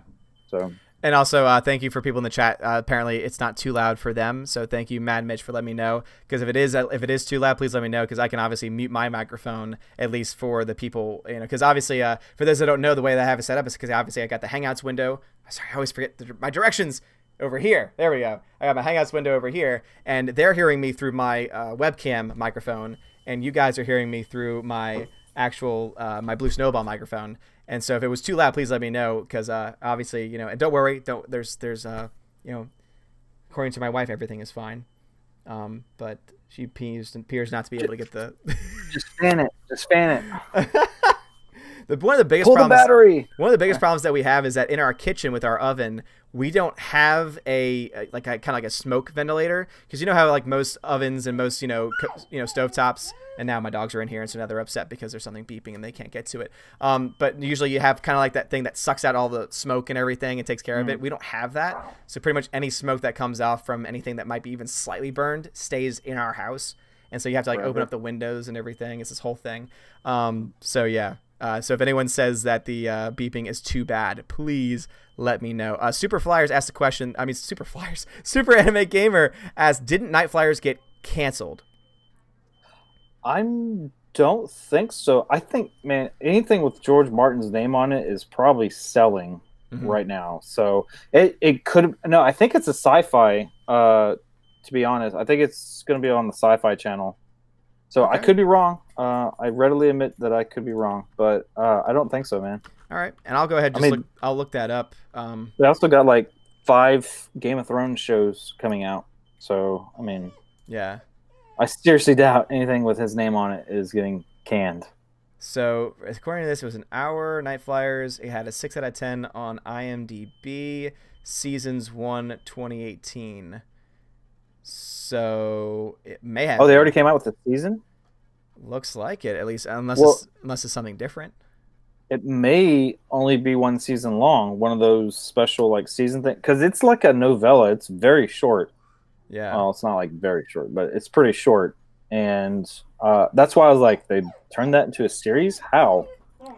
So yeah, apparently they did. Oh, hey, sorry, those are dogs. Yeah, they're like, oh, we're trapped in here now, and it smells like. And also explains why, because I have seasonal asthma, where every year during allergy season I get some breathing issue. Sometimes it's nothing, sometimes it's something. This year has been a pretty, I would say, heavily mild, but I started having breathing issues like within the past 10 minutes, and I was just like, why? And I'm like, oh, it's because of the smoke. Now it all makes sense. And yes, everyone sees Willow behind me. Yeah, she's my little couch pup. She loves to sit in the orange chair and look all cute and stare into everyone else's souls. But with that being said, Laura, obviously, we've been talking a lot about Star Wars, but is there anything else that you wanted to talk about, or is there anything with Star Wars that you maybe wanted to mention? Oh, no, I'm super excited for the DCEU right now. Not the oh my God, the Shazam was amazing. So without spoiling anything, what can you tell us about Shazam? Because for those that don't know, Shazam had an early release last weekend. It was in a certain number of screens, and it made $3.3 million. So it actually did very... Holy cow! Yeah, it did well. And so apparently, when they had done something similar for Aquaman had made like 2.8 or 2.9. So there are some people speculating, could this mean Shazam will be as successful or not? And of course, there are some people saying, oh, well, it was in more screens for this movie versus this, and there's differences in, the way that it's viewed. Obviously, women went out in droves, or at least, Tina and Steph went out in droves to go support Aquaman because of Jason Momoa, because they love and are obsessed with Jason Momoa. So maybe it won't be the same with Zachary Levi, but as far as the movie itself, just based on your own, because you yourself viewed it, do you think that it's good? And if so, do you think people should go support and see it? Oh, definitely. I just have a feeling that it's gonna do. It's a better movie than Aquaman.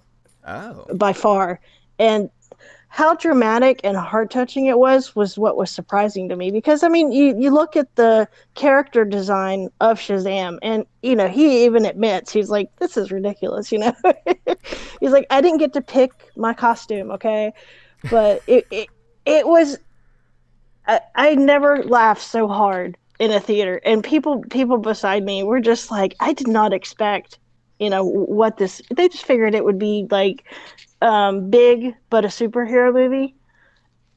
It's so much more dramatic and so much funnier, and the villain was great, and there's really, I really can't think of anything negative to say, which is something for me. That's awesome. Yeah, that's great. And I like that you mentioned the villain, because Mark Strong is one of my favorite actors probably working, because he's very underappreciated.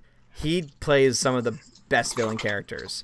And the fact that he was able to be a standout in that awful Green Lantern film that came out with Ryan Reynolds, he was the one that everyone said we want more of. He was the one that played Sinestro. And most people agreed, saying if there was any saving grace to that movie, it was Sinestro, played by Mark Strong. And so if they ever... Unfortunately, never saw that movie, so I'm kind of glad I haven't. You're fortunate that you haven't. But I will say this much, that if you were to see it, it would be worth it to see his portrayal of Sinestro, because I honestly hope and believe that if and when they reboot Green Lantern for the DCEU, that if they decide to bring Sinestro as a character... I hope they bring in Mark Strong again, because he really is great as a villain. Oh, it's a puppy. He is so great as a villain. So Shazam is good, according to Laura, which is awesome and exciting. And I guess as far as anything else with Star Celebration, what do you think I should do at Star Celebration Chicago? What would you like to see me do?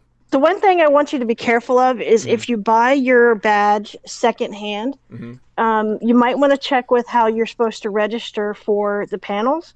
Okay. Because I'm not sure if you're going to need the other person's email. And you don't. So I can tell you this much, because actually I have my pass right here, actually. Oh, fun! So, and unfortunately, Ray's on the cover, but you know I have no control over this. But so actually, Jeremy gave it to me when he came in town, when he drove me into the middle of the city and made me feel very, very anxious. As sure many of you watched on that stream on the Geeks and Gamers channel.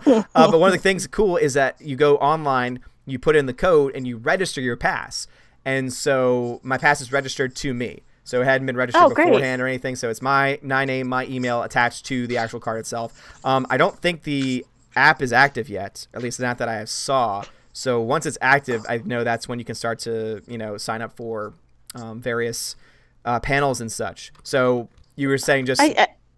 I think going for the episode 9 panel would probably be best, because that's on Friday. And then I think the Rebels is on Saturday. And you're leaving Sunday, so... Okay, cool. Yeah, because I've never... Again, this is my first, for those that don't know, I've never been to a con, ever. I've never been to a Comic-Con. I think there might be like a mad bum rush to get into 9, so you might want to go Rebels first. I don't know how it works as far as you putting in your bid. Yeah, I about to say I don't know either. That's why I'm just gonna figure it out, because I'm sure that I'm confident, because they're using digital, it's gonna be a giant mess. Yeah, like I'm confident that they're gonna be some like issues and some errors, and they're going to let more people in than they're allowed to. It's going to be a whole hot mess, but I guess it's also better than waiting hours in line too. So I guess it's a lot of people were saying that if they knew that if they slept on the floor, most of the time they knew they would get in. So now you have people buying passes to go and not really sure if they're going to get in the panel they want. Yeah. I mean, it sucks to sit there for 2 days, but at least you know you've got in. Yeah. No, absolutely. And so it's one of those things where it's like I'm excited because of that. And so definitely if I can, the 2 that I would like to get into would be Rebels and would be episode 9, because obviously, I want to at least be able to talk about the name of the trailer and everything else as they release. I'm sure there's also going to be a way that you can watch it, because I know that this year they're apparently doing some type of like, maybe I misread this, but it sounded like they were doing some type of digital lobby almost, where you can access certain things and certain feeds if you can't actually get into a panel. So that might be a way that they're able to get around it, because maybe if I can't get into the actual hall, I can still at least see what's going on. Yeah, I know Nerdrotic was Gary of Nerdrotic was saying that they used a similar system at one of the cons that he went to recently, and it was a cluster. Yeah. So. Yep. Let's fingers crossed. I hope there's a authors panel at some point, but I think that's on Sunday. Oh, that would be because if Timothy is supposed to be there, maybe. And then there's a tattoo contest. There's a of course there's always a cosplay contest. I think Warwick Davis was doing a panel on something. Okay. Yeah, I actually haven't looked. I need to, now that I actually have it, I need to actually look into the days and if they're, the breakdown of the days to find out what, because also I don't know what Jeremy, because I'm going to try and, stick around with Jeremy and the Geeks and Gamers crew, because obviously I have social anxiety, and so it's going to be nice to be there with people that I actually know and that I actually recognize, because otherwise I'll just be like, I'll just be going like, I'm sorry. Oh, it looks, when you see the pictures, there's just tons of people. Oh God, so yes. I can understand. I was like, Yeah. Well, the So- bar that you guys are meeting at, the Patty Mac's place, there is seating outside. The bar Okay. itself looks kind of small, but Yeah. if you Google Map it, there's some seats outside. Yeah, so. and I have a feeling it's going to be insane too. So I'm going to see if I can possibly just get a water or Shirley Temple and just, sip on it all night. And luckily, though, the good thing is that I'm so happy, like seriously, that Gary's going because Jeremy's straight edge, but so is Gary too. So it's just gonna be cool to have like two people that I can be like, all right, cool, we can hang out and do stuff together. Actually the biggest concern I have, to be perfectly honest, is Friday is a Friday during Lent, which means I need to find food that doesn't have meat in it in Chicago, where I don't think I'm sure the bar has fish and chips or something. Okay. I mean, Hope it's a so. pub, so Yeah. you should be good there. Yeah. The menu's online, I think. Ooh, I'll have to check it out then, because that will definitely be helpful. Because I was kind of like, oh god, I'll be traveling and everything, and now I've got to find out in a city, and so that means if anyone's gonna be trying to buy me stuff, save the pizza for Saturday, because I am not gonna eat anything else other than pepperoni pizza on Saturday. That's because that's the best pizza. It is actually not even double, triple, quadruple pep pizza is the best pizza. It should be the only pizza. What other pizza do you need? I mean, seriously. Yeah. Tina says Chicago has seafood. I just never knew Chicago as a seafood place, though. That's why I was like, oh, God, are they going to have, some options that aren't, McDonald's? That sounded a little condescending there, Tina. Chicago has seafood, by the way. No, you should be fine. I'm sure they have something. Well, because it's an Irish pub, right? Yeah. So, they should have something for Catholic. Awesome. That's good. Yeah. Has an all-you-can-eat fish fry on Friday, says G-Monkey. What? All right. Perfect. Nice. Yes. G-Monkey's like, we have everything in Chicago. Awesome. Well, Are you going to the Galloping Ghost arcade? What is that? Oh, Galloping Ghost arcade apparently is like the world's largest old school arcade. Yeah, I've only been to Chicago once in my life. And it's it like was 15 minutes from where you guys will be, so okay. So check it out. At least as a teenager. I think I was there when I was like a kid. I don't remember that. But as a teenager, I went on a college search. I think it was for my brother. I went with him on a college search, and it was snowing. And it was beautiful. But otherwise, I haven't been to Chicago. It was interesting. But I am excited because, obviously, as those who've been following the channel for a long time know, y'all are the ones that helped kind of raise the money for my little, vlog camera. So I'm very excited because I'm actually going to have a reason to vlog, and it's going to be insane. So I can't wait to be able to share that footage. I'm going to bring my laptop so that way I can, upload the footage and try and get some, some stuff out to you guys, for on the days and everything on the Welcome to Asgard channel. But I'm excited. It's going to be fun. And Chicago's awesome. G-Monkey, fish fry, all you can eat. That sounds amazing. And I guess I didn't realize that. I guess Chicago does have a pretty decent Catholic population, so that does make sense. So. Oh yeah, my Joanna's it's complicated. Joanna's birth family. Yeah. Because she's adopted, is from Chicago, so we have tons of family out there. Which is one of the reasons why I'm not going. Because if I go to Celebration, they're all going to want to see me, and she's got like a county full of family. Yeah. So I was like, I can't make it. Sorry. Won't be able to avoid them. Yeah, they are Catholic too. So there's a good Catholic representation on there. Okay, awesome, awesome. You're gonna have so much fun. I hope. I'm so excited. I'm excited to meet the people. I really am. I'm so excited to meet. I know that Adam Shawhan's gonna be there. Oh really? Yeah. Oh, cool. It's gonna be great to meet him and finally meet him in person. And I know there's a bunch of other people that are gonna be there. G-Monkey, it looks like G-Monkey's gonna be there, so I can't wait to meet G-Monkey because he's been a part of the channel for a while too. And also, of course, squirrel. And obviously, I think I've said this a lot, and it's almost like I've got a man crush on the dude. But in all seriousness, Gary Nerdrotic's channel has become like one of my favorite channels. Like I am a fanboy of his channel. Like no lie, I listen to his stuff every single day. And what he did for me on Friday, like he was the one that got all those other people together, including like EVS and such. I'm like, really? Yeah, Aww. It was his idea. He was the one that was like, dude, that was so sweet. And I'm just like, so he's an awesome dude. And someone mentioned in the chat that he got to Italy safe, which is awesome. Glad to hear that. But but I'm so excited. I'm glad his channel is doing really good, and Mm-hmm. I was glad to see that because now he can dedicate more time, Yeah, to it. absolutely. But he is awesome. Him and Mecha Random were the Oh, first couple Becca's. channels. Yeah. Yes.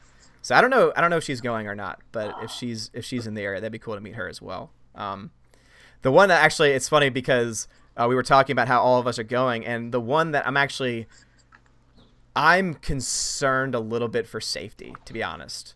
Not gonna lie, for all of us, because obviously there's a lot of people that like us, but there's also a lot of people that don't like us, and everyone knows that when you're in a crowd, it can get sometimes easier for things to happen. So I'm not worried necessarily for myself, but I know that we've got some other YouTubers that are coming who aren't nearly as bulky as maybe a me or a Jeff or so I have a feeling that we're gonna be like an entourage, and we're just gonna be like, that's what's great about this community too, is that we support each other, and I don't want anything to happen, and so but it's gonna be nice to know that we have support just in case some person...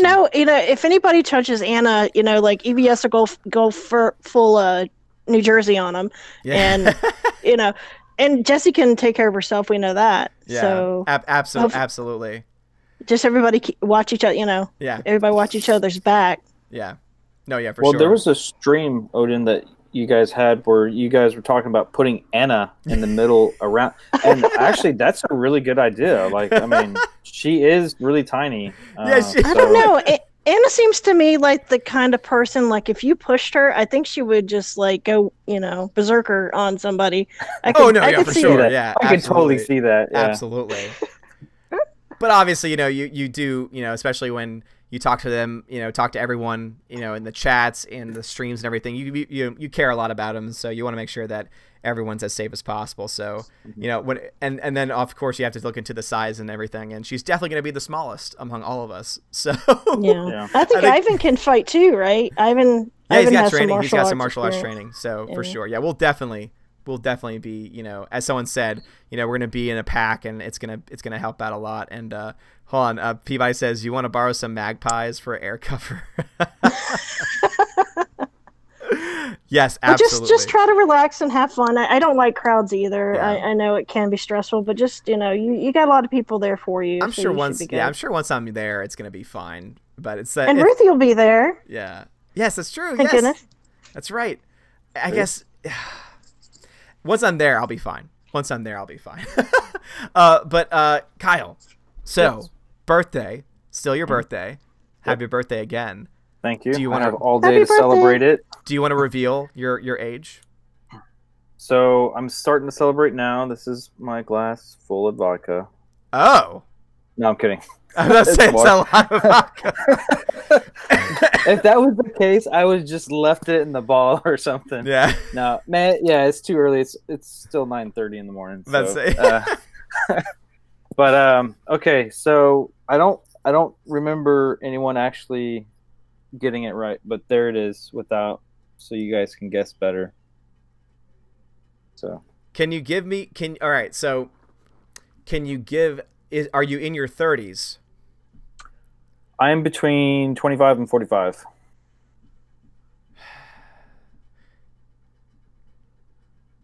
$29.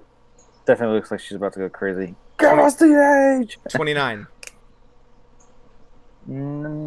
J Roar. I said between 25 and 45, not 55. 28. 27. 26. 26. 25. 24. 23. 25. All right, so it's not that. 30. 31. HCF Wesker got it correct. 37. 37. I was close. I said 35 the first time.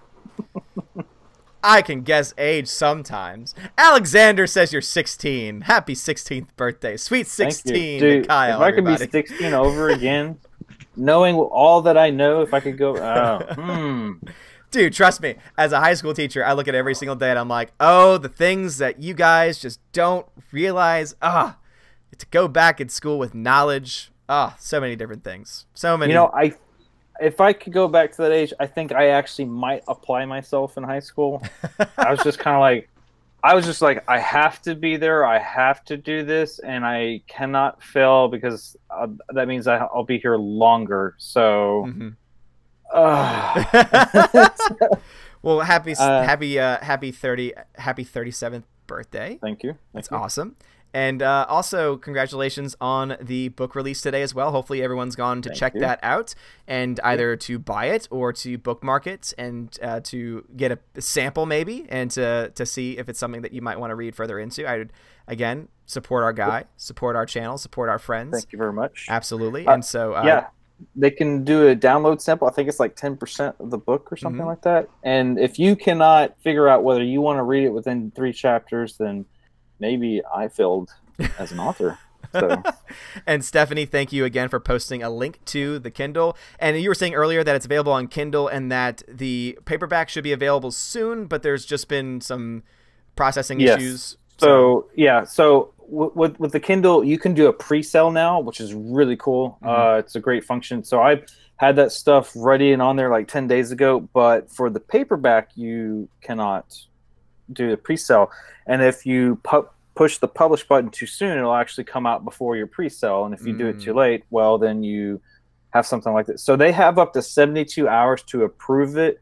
I don't know why they need 72 hours, because it's the same file. So, but yes, if you want to wait for paperback, if you're a paperback lover, yes, it will be available. It's going to be $9.99. And if you want to get an ebook copy as well, that will be, after you buy the paperback, that will be dropped down from $2.99 to 99 cents. So also, if you got Kindle Unlimited, you can read it for free. You get to read it for free, but I still get paid. So it's boom. Great. There it is. That's awesome, man. Well, congratulations again on the birthday, on the book release.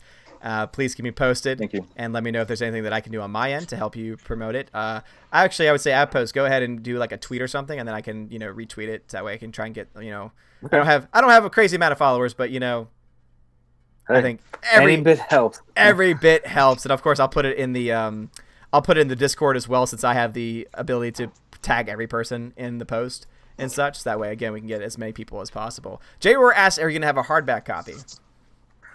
So Kindle or Amazon does not offer a hardback copy of it, but it's like a 6x9 paperback. It's like the trade back size. So it's not like your rack spinners that you get at the airport that are like, like 5 inches by like 7 or something like that. Okay. So it's a pretty decent size. Cool. So and my first one's also a 6x9. I make them so big so it drops the price, and that way I can get it to readers cheaper.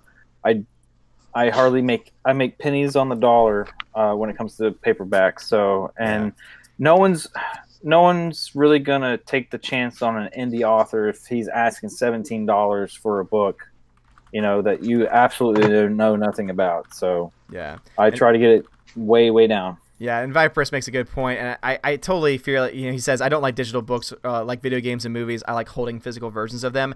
I definitely have it, I feel that to an extent. As you can see behind me, I've got, this giant, well, actually you can't because the Hangouts window. Look, you can see the bottom portion of it, but you see it all the time. So I have this giant shelf of Blu-rays. So I love physical media because not only with Blu-rays do you get better quality than, streaming, but also too, it's something great about holding it in your hands. And I definitely feel the same way when it comes to, books. However, because of my ADD, that's why I'm drawn more to things like audiobooks, because it's just easier for me to sit in the car driving to listen to the stories and to pick it up that way. Because if I have to sit with a book itself, it's just so hard for me sometimes to focus on it.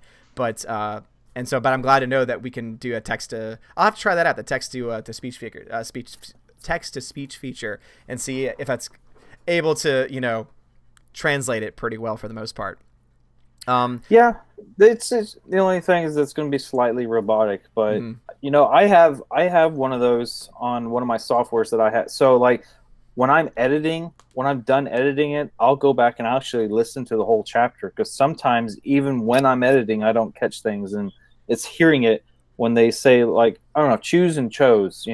Sometimes you get those mixed up. It's really easy to, and then when the text to speech is like, blah blah blah, choose blah blah blah, I'm like, no, that's not right. So hey, I like it. Not a lot of people do. So yeah, Yeah, absolutely. And a lot of people are saying that they definitely agree with everything. And Sticky V, no, I do not own vinyl, and that's because I'm very weird with music, so I like it, but I'm not like a music connoisseur, and so that's the reason why I don't own. I do know and recognize though that vinyl is the best way to own music because of the pure quality that you get with the sound.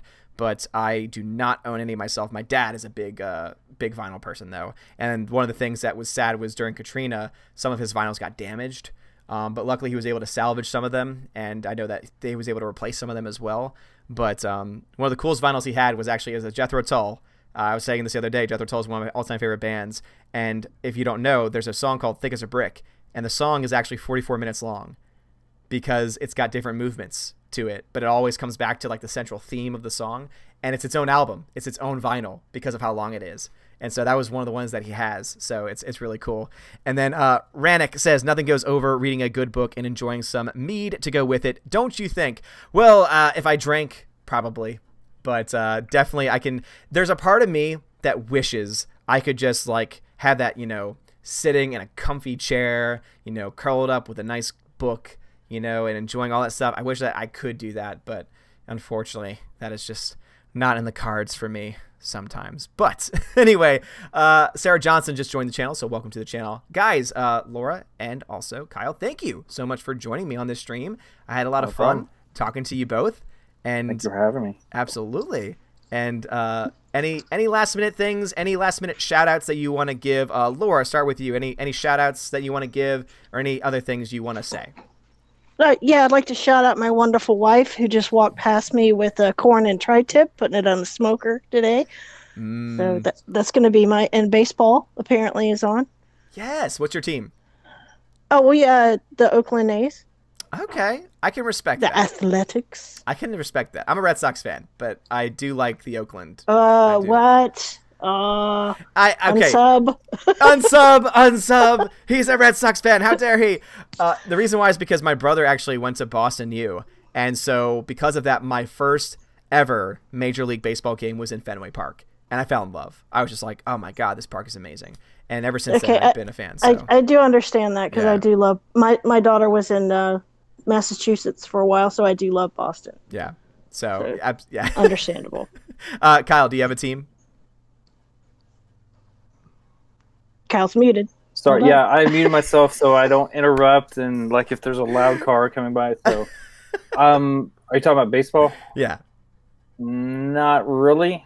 Don't buy his book. Don't buy his book, everybody. No, he's not a baseball fan. How dare he? I'm a huge baseball fan. I used to play baseball when I was younger. Okay, nice. And then when I grew up and I learned about football, I was like, yeah, football. Being from Texas, football is religion. So. Oh, that's true. Louisiana shares in that as well, so I understand. If I had a team, it was back when Nolan Ryan was pitching for the Texas Rangers. So I guess that's my team. Okay. All right. So. That's respectable. And Laura, anyone else you want to shout out or any links or your Twitter, anything? No, I don't have a channel, but yeah, what is it? I don't even know my Twitter handle. I think it's a short story, I think. It's a short story. Yeah, because there's two, but I know there's one that's like the public one. So yeah, it's a short story. Yeah. There we go, and I'll go ahead and post like every 6 months I rage. Every 6 months I rage quit Twitter, and then I start a new account. So go ahead and follow Laura on Twitter. There's the link right there, and thank you very much again for being on the stream with me, Laura. It's great to have you on this time. Yeah, this was fun. I'm looking forward to next month's hangout as well, because for those that don't know, we every month have a Patreon hangout with my chosen of Valhalla. So Laura, thank you so much for being one of them, and for you and Kyle for both being so supportive of the channel. And Laura, again, especially, not just with Patreon, but also just with being truly the guardian angel of this channel and just taking care of me and sending me chocolates and Beardaments and Rebels and everything in between. And of course, Voltan. I mean, Voltan, the true dive, the true, the hero of the channel, Voltan. So thank you again. You're so easy to please. That's the thing. It's just like Hawkman. There you go. I know, right? When I got that too, I was just like, oh, this is perfect. This is perfect. Because now I have a reason and excuse to quote that movie every single stream. So there you go. So thank you again. And Kyle, you're welcome. Any last minute things you want to say or anything you want to shout out? Obviously, I would shout out the book, shout out any channels or contacts of anything that you want. Okay. Well, we've already shouted out the book, so I don't want to keep hounding and harping on that. So what I will do is that I will shout out anyone who has met me over the last 37 years and has survived that encounter. You are a strong individual. And for all of them that turned into alcoholics, I'm sorry. So, yeah. Oh, that's great. I think that's good. Yeah. Oh, you know what? I probably my family. I probably don't give them enough credit. I wouldn't trade them for the world. They're all crazy, though. Not as crazy as me. I own the crazy, but what is family without them being crazy? I mean, come on. I know, right? No, but it's a big family, and many siblings and many parents. And you know what? I was supposed to tell you a story about that painting. I just remembered that. Do you want to tell the story as I grab the painting? If you want, I mean. Sure. Yeah, go ahead. Okay, I just remembered that, so I was like, oh my god, I forgot to tell him. But yeah. So anyways, I think I'll give a shout out to my family. You're all amazing, crazy individuals. So yeah. Here is the painting. Yes. So, Odin, as you know, at least I think you know, I'm pretty sure I told you, my mother passed away recently, in October 30th. So, at the time I was living in Japan and I had to fly home. I didn't make it in time. She passed before I landed in Texas. So, on the day of her funeral, so let me back up. I had this voice or this nudge saying, hey, you need to paint with your mom. You need to paint with your mom. That's the one thing that me and my mom really do share is painting. I started painting last year on my birthday.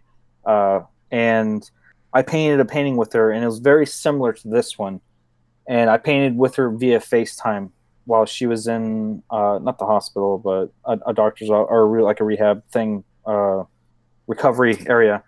And she says, oh, I like that. Let's call it Blue Suede Mountains. So my stepdad, he told me when I got there, he said, that was the last painting you did with your mom. I want that. And I said, well, I'm sorry. I'm not going to part with it, but I will recreate it for you. And so on the day of her funeral, after it was done, we laid her to rest. We went home and I painted this for my dad. And, he loves it, but he scanned it and make sure to preserve it in case the original got destroyed. And that is the first printed version of Blue Suede Mountains 2. So wow. Well, thank you again for sending it to me, and absolutely.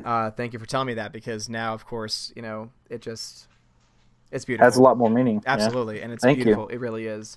And everyone in the chat saying this, saying it's simply lovely. It's a sweet tribute, and I totally agree. And thank you for sharing that with me as well. And absolutely.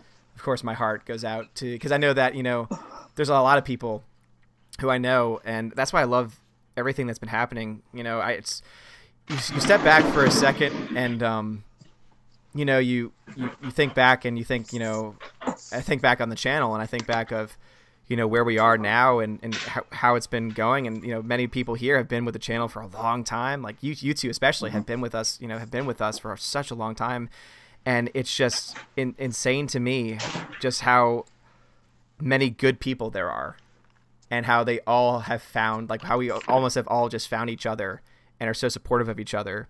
And the fact that people are willing to share just, this, and to share their stories, and to share, the difficulties going on, maybe personal issues that they're dealing with. It's just, it's amazing. And it's one of the reasons why I just continue to, it's the reason why I get up at 15 in the morning to do a stream yesterday and do, get no sleep and everything. It's because everything that this community has been and has done has just inspired me, has pushed me to be better, and has truly impacted me. And so thank you, man, for sharing this with me, and thank you for sharing that story with us as well. And again, it's truly amazing. And to all those who are here with us still, thank you. And for all those people who've asked for prayers, I'm still praying for you. I pray for you guys every single day, because there are a lot of people. And for example, he hasn't been around in a while, but one of our patrons, Enrique Evangelista, I know that his wife was struggling with cancer, and he shared that with us. He shared that with me, and I think about it every single, and that's just one of the many stories that I hear. And so I pray for you guys every single day, because I know that all of us go through stuff. All of us are going through things, and it's just amazing. It really is. All across the world, and we all come together, and it's awesome.